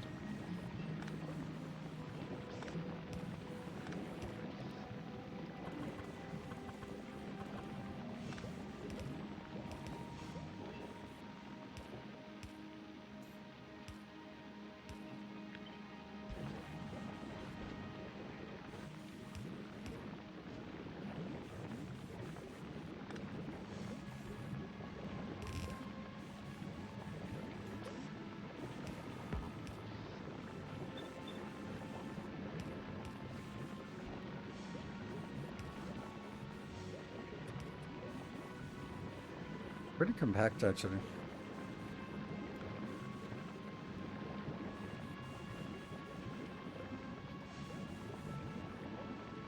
Found a bug in the Factorio landing block. What is it? What is it?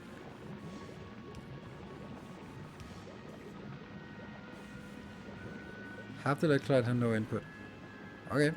excuse to go away from this miserable hellhole. I think I also messed around with this because I wanted to get that one in here. So half the electrolyte, have no input. Electrolyte is somewhere. That's this one. Have no input. It does now. But did I fix it in the game or did I fix it in the blueprint?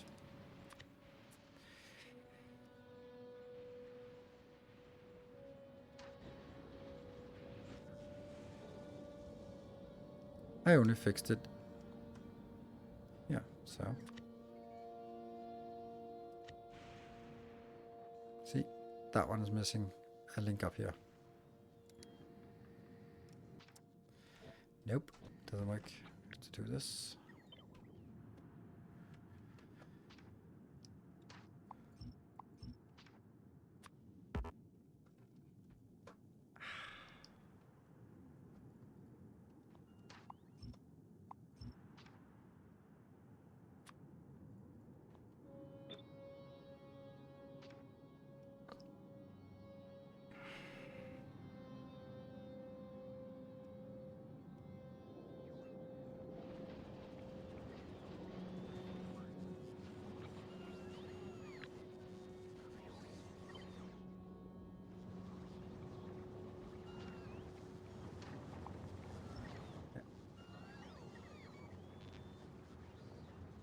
Okay. Oh, shit, I can't do it.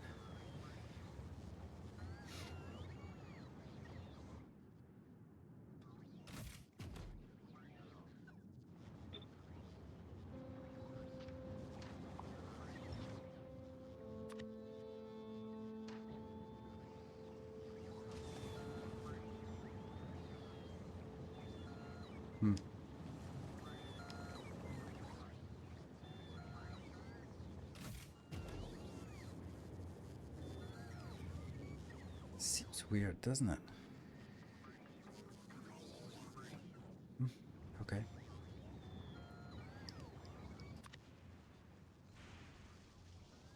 Oh, this is also interesting. This is... I really wanted to have all of these with me.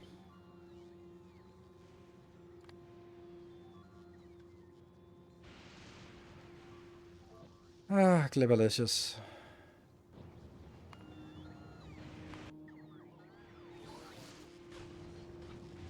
It wasn't even Glebalicious, it was just this one.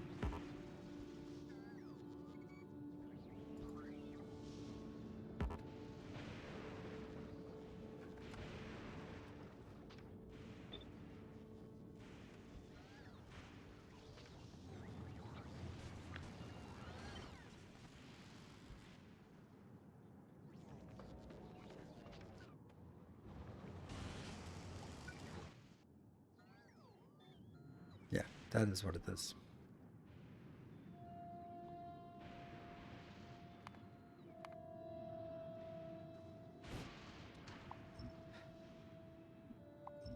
Done.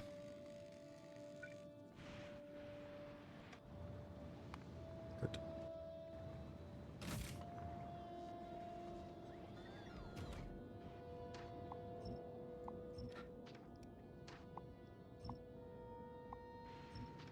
There we go.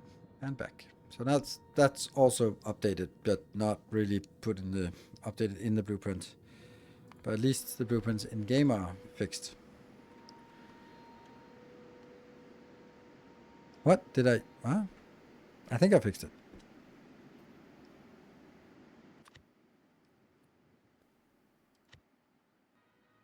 Connected up here. Connected up here. Yeah. Now I just need to upload the blueprints again to wherever they were supposed to be. All right, so I think this is how we're gonna do it. I will have this repeated like this, which is interesting.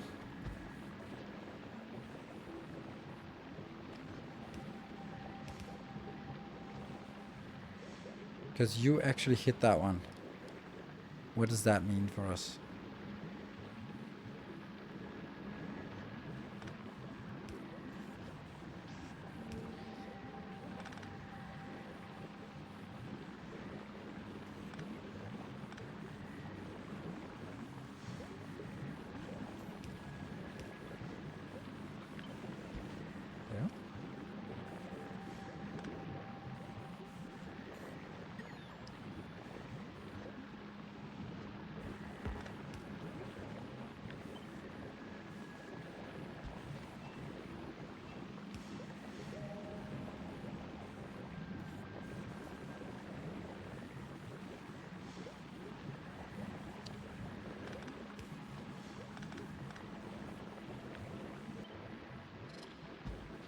Huh.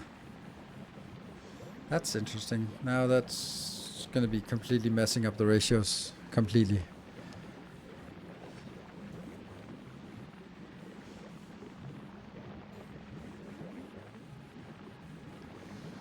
I think this is nice, right? I mean, we are producing this.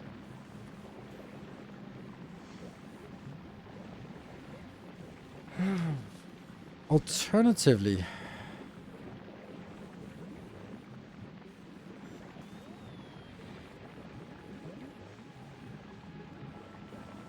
no, it wouldn't be possible to get it closer. And this one,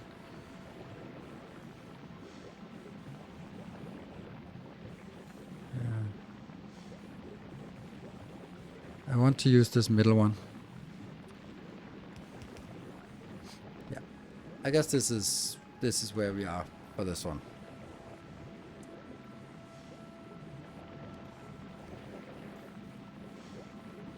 They all have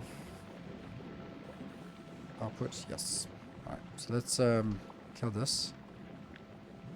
Get this one over here.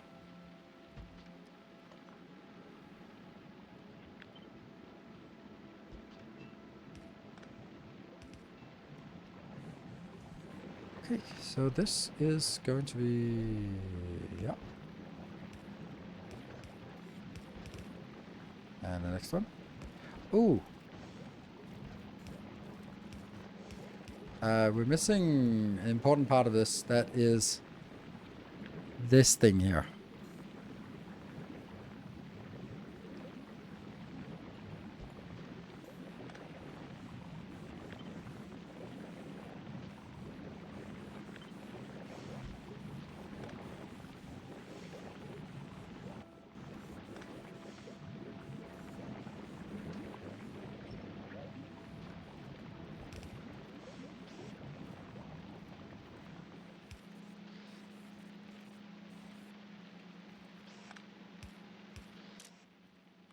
Only this one.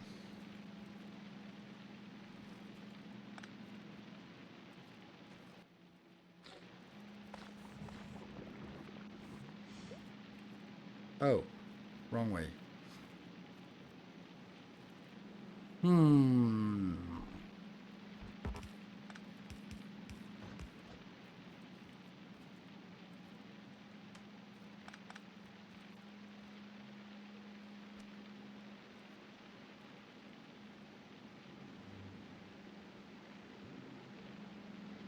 Here's another thing.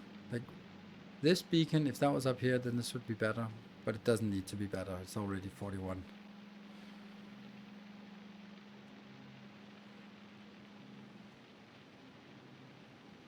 Flip the bottom one. No, it doesn't work. I can't get.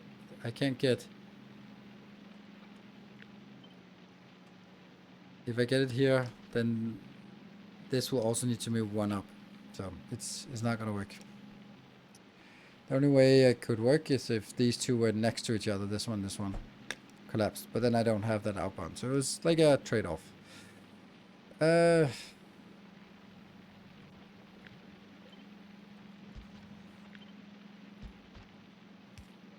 I can't do that.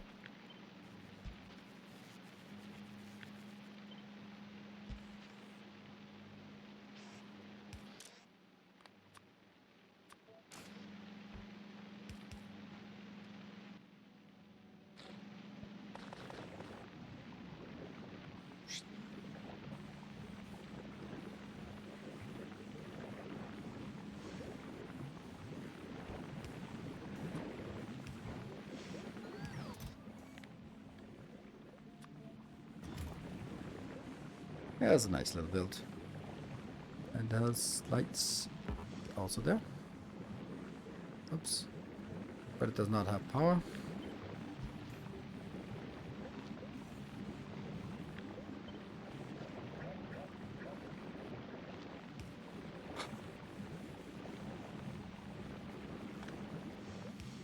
Ah! That one! No!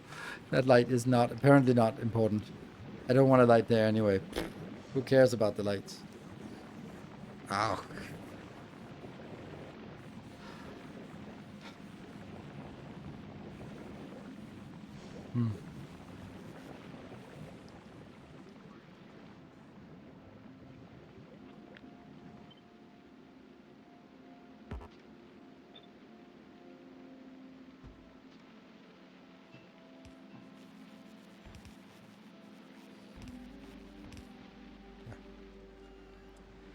Okay.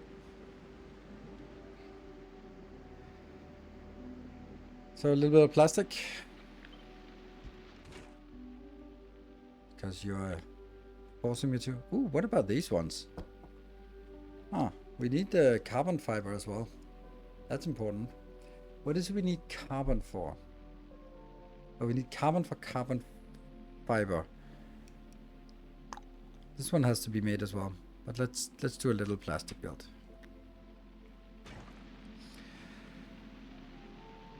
Did I take an 11 o'clock break? I don't think I did. Damn, this is why I feel like I'm getting a little bit incoherent. And that's probably because I forgot my 11 o'clock break.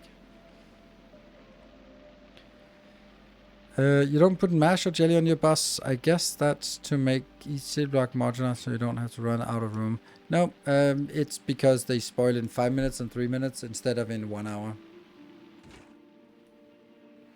This is 1 minute, 3 minutes of spoil time versus the, what the hell's the ingredient? Here, 1 hour versus 3 minutes. I know which one I want to keep on my bus.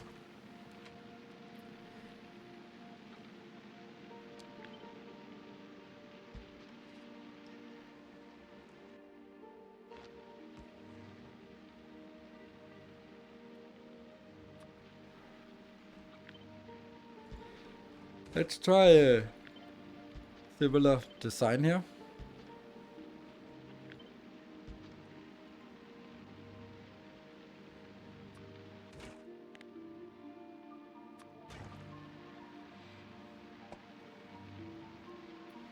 Pretty good.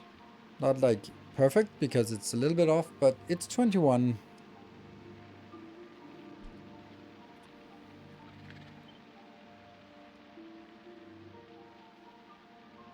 This one could probably actually be made a little bit closer.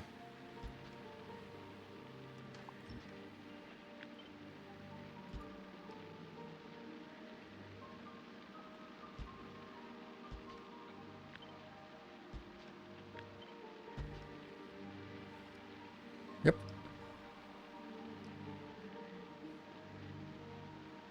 In the time and helpful to generate spoilers even if they don't do spoil.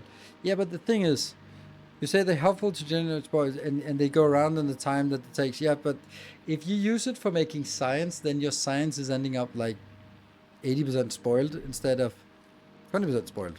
Or the other way around, depending on how you calculate it.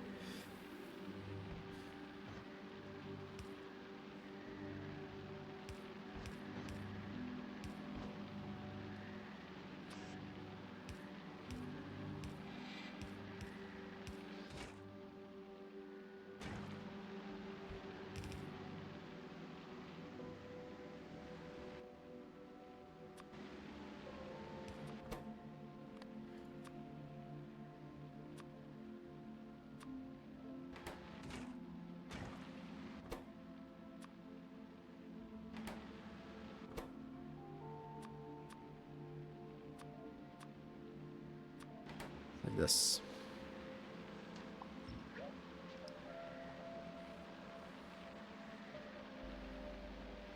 It's probably good if you need seeds. Yeah, but I mean, here I'm not. This deleter and the deleter on the other end will be changed into some other things.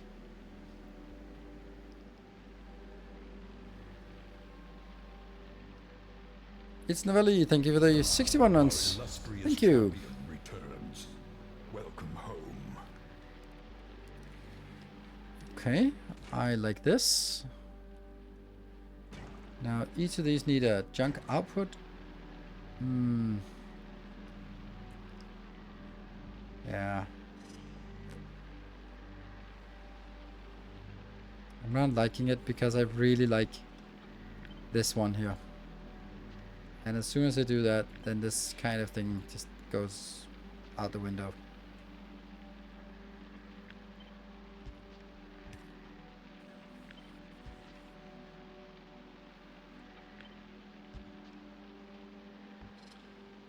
This is the finished product, and this is the junk.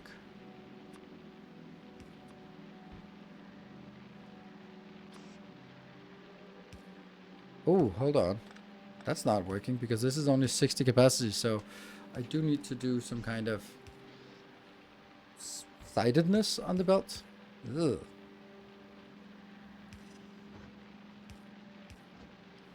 Like this. That's about as disgusting as things can get. That's easier. It's almost as good, but fine. Fine for me.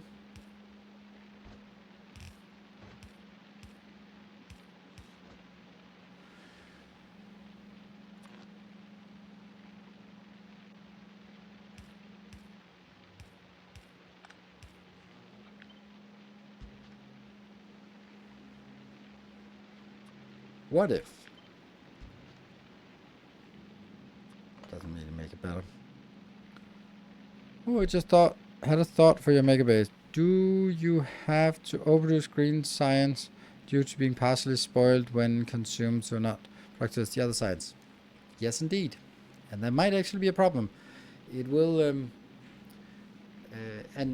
it gets worse than that, because if you have a full belt of 120 or full half belt, a half belt it's called, it's not called full half belt, it's just called a half belt of agricultural science, and that's 120. And you have built exactly the same amount of biolabs that will consume 118.5 from this belt. Well, it's going to consume more than 118.5 of your Gleba science because they consume faster. They don't last as long. I had a look at my base, and it was saying 2.8 million of each of the science consumed over 10 minutes. And does that make sense? 2 divided by 10 minutes?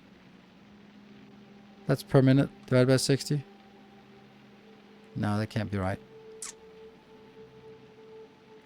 Whatever. There's something. Maybe that was per hour? Yeah, it was per hour. I think. And then it was 2.8 of all the science, and it was 4 million of the agricultural science.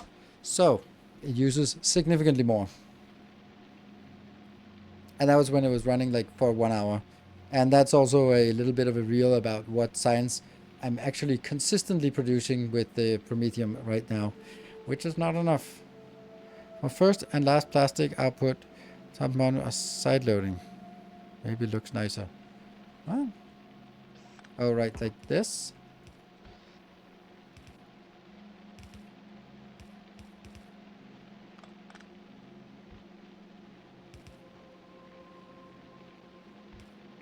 Yeah. Yeah, it takes a little bit more space, but yeah, you're right. No, that doesn't work.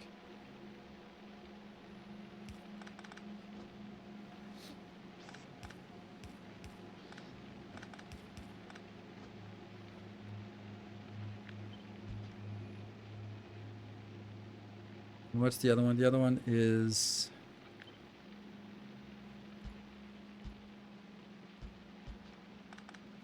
there. Looks weird.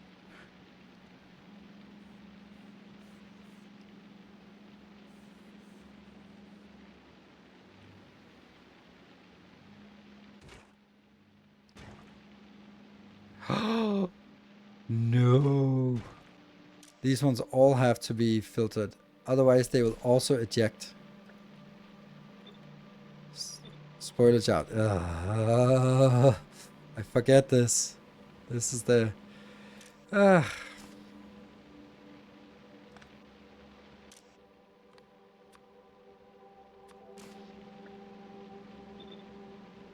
don't like this. Looks awful.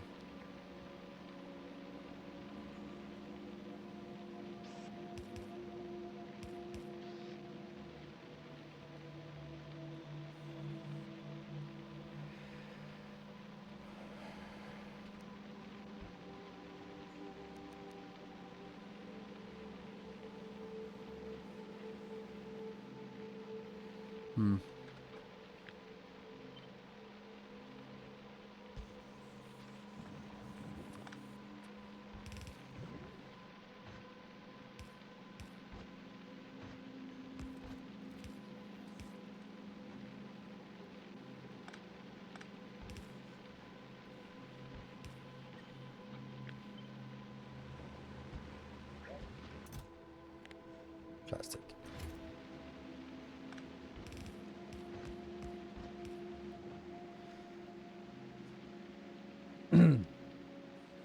Anything about this? Oh yeah, your macro mesh is not coming in, so that's kind of important.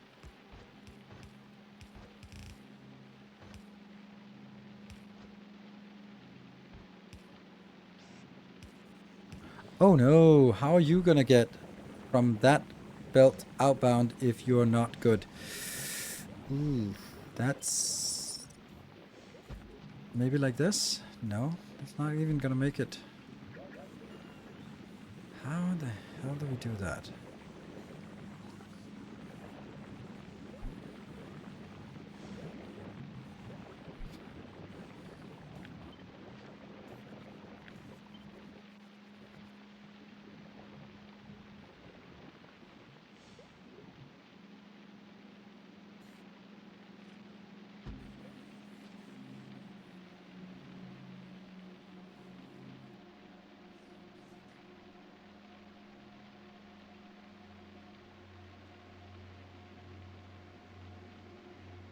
Ah, okay.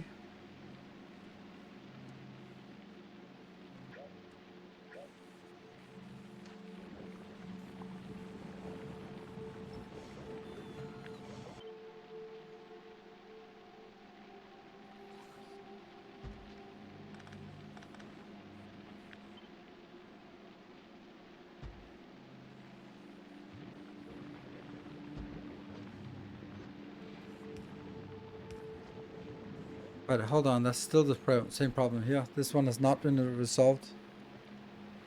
Oh no. So copying it doesn't make it better because the other one isn't resolved either. Ah, this is the thing, right?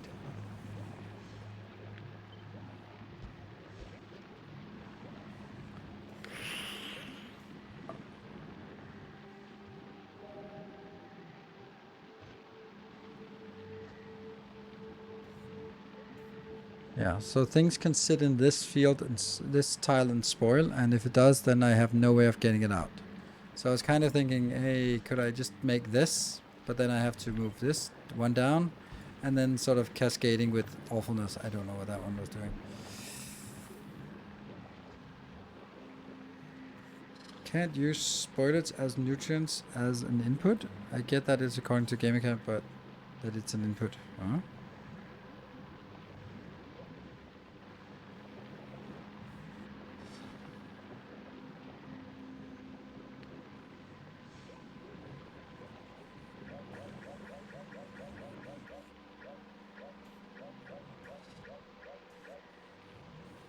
This was the original.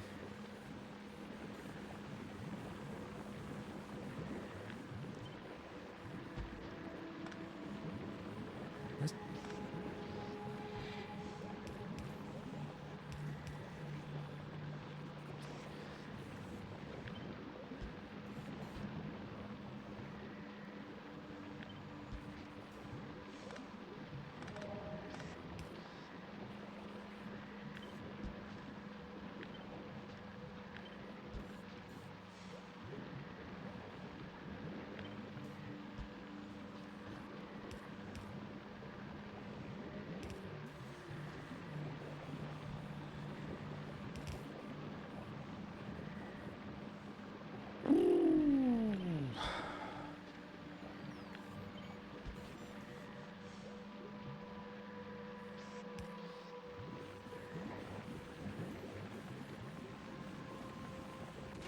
But this won't quite be enough.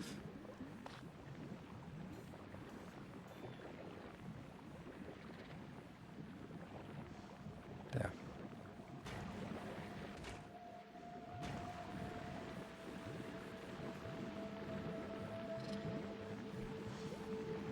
Would burner inserters be a good failsafe for power and Gleba? No, I don't know how that would work. Need to figure out what I'm doing with this.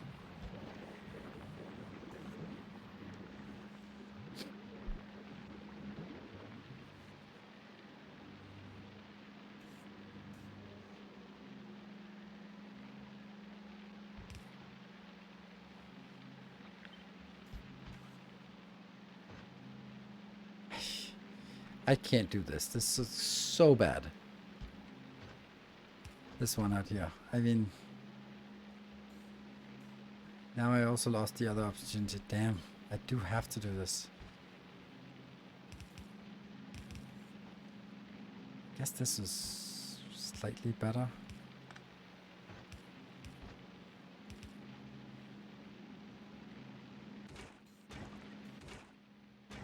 Oh yeah, seeds.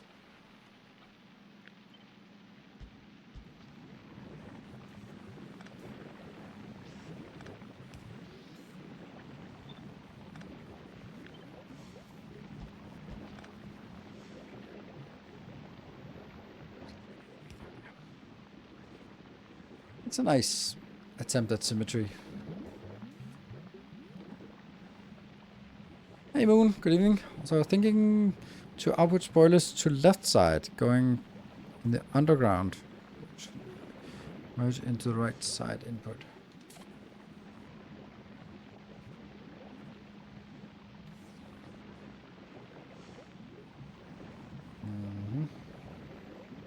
This is not fast enough.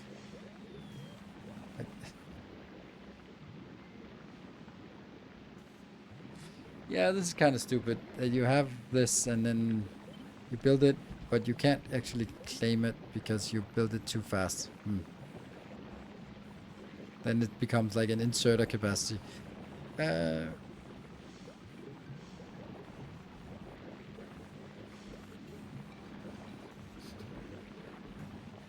got the spoilers of nutrients on the belt. What do you mean? Spoilers? This one. Spoilers of nutrients, nutrients on the belt. That's this one. I think I have that. And that one's also here. Yeah, so I think last one is not side learn. That's true. That's true.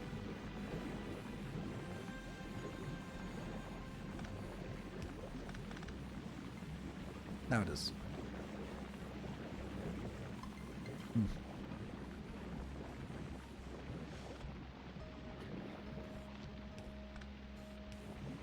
Ah! So many things not powered.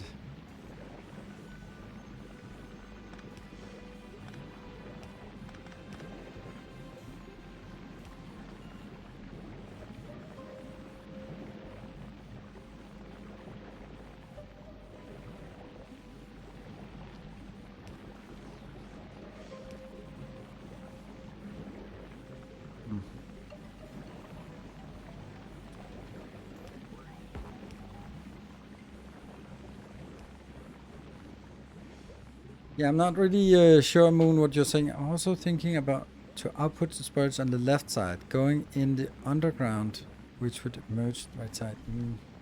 Yeah, I can't see that at this point.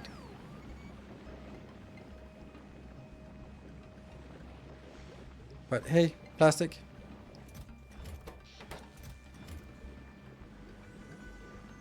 Too much plastic, probably. Not needed. You can ignore it. This is better. Thank you. Bet you just say that just to make me happy. Ooh. Right, so tomorrow we are going to continue with our mega base, and it'll be a lot of idle time, to be honest. Well, there's also going to be design time because we're going to try something. We're actually going to try. Where you be at? That one. Launching these ones to space, even though they're awful, they only can send 14, but 14 is 140 eggs per rocket. And that, when you break it down, becomes 35 eggs per rocket. And that's actually something. So we can actually get 35 eggs per rocket. I did calculations. for launch for the alternative being this one here. You get 12.5 eggs per rocket, or if you make it, if you send the advanced circuits, the processing units, and all the base components up, you actually only get 4 eggs per rocket. So even though it sounds like it's better to send all the rockets, I couldn't make it work.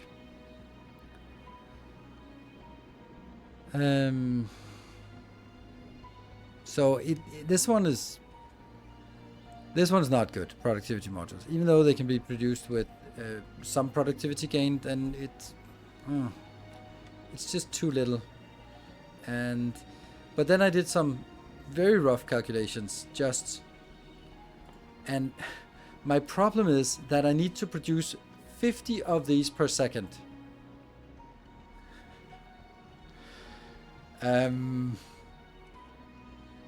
That's a lot.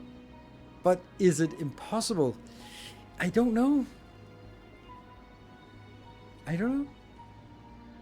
Well, 50 per second, that's 500 x per second. That's impossible. Damn it. Yeah, I can't do that. Damn it, that ruins it. Because it's everything else is fine, but I can't get 500 x per second. That's completely impossible. You can't scale up things that require rockets to move around like that much.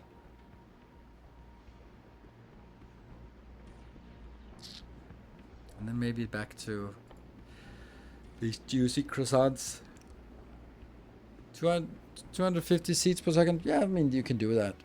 That's not a problem. That's really not a problem.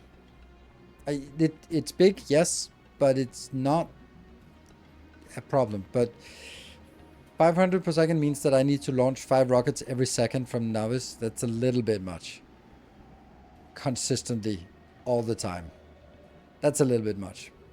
Plus, then figuring out spaceships that can go back and forth in the time and all that. So that's the thing that I can't see how that's gonna work.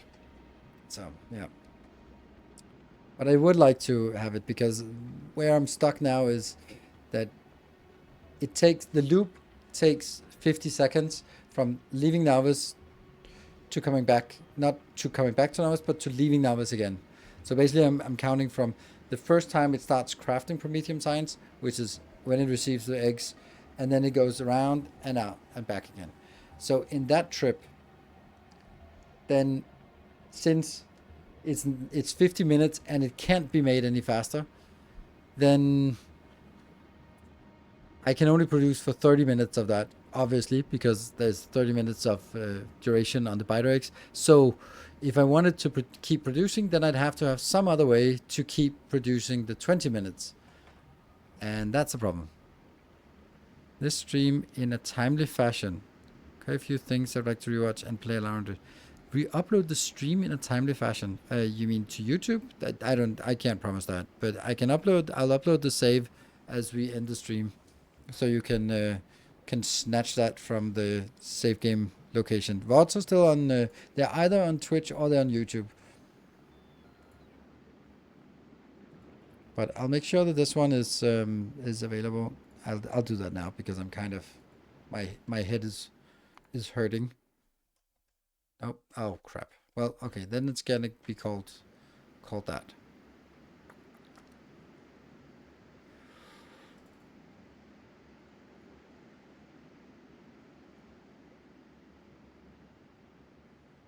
MC22 end-1 or whatever. No. That's going to be the name of it. So if you're thinking about the VOD, then the VOD is available on Twitch. And when it's not available on Twitch, that's because I finally got my shit together and moved it to YouTube.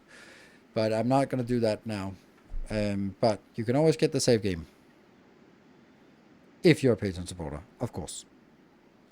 I mean, there's no reason why you couldn't watch the Twitch VOD if you wanted to rewatch the stream. And now you can get the save game, and if you're not a Patreon supporter, now you have an incentive. Yet another incentive. Good.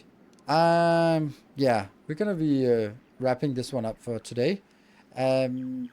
Too bad we didn't get that hype train, but I can also feel that I'm a little bit happy that I don't have to go for 1 more hour. I'm surprisingly tired today. I don't know why. Also, this sneezing thing. Is that like a late summer cold that's coming on? I hope not. So, Factorio, we're going to be maybe wrapping up the mega base next week, and the Monday and Wednesday, and then we'll try something else the week after. And yeah, that's just going to be, yeah, this. The first part, I hope to get that ready for Thursday, but it's honestly a little bit of a mess still. So it's a little bit far away from sort of being completely ready to just get started on Masterclass level. Because I don't want to be, I don't want to make the Masterclass into a Let's Play, but I wanted to make sure that it can be done in the sequence that I'm highlighting. So anyway, thank you very much, everyone, for joining, and I will see you guys tomorrow for some mega basing, more Factorio, and yeah. So thank you for joining. Thank you for almost getting that hype train to level 5. I'll see you guys tomorrow. Good night. Take care, and stay effective, everyone.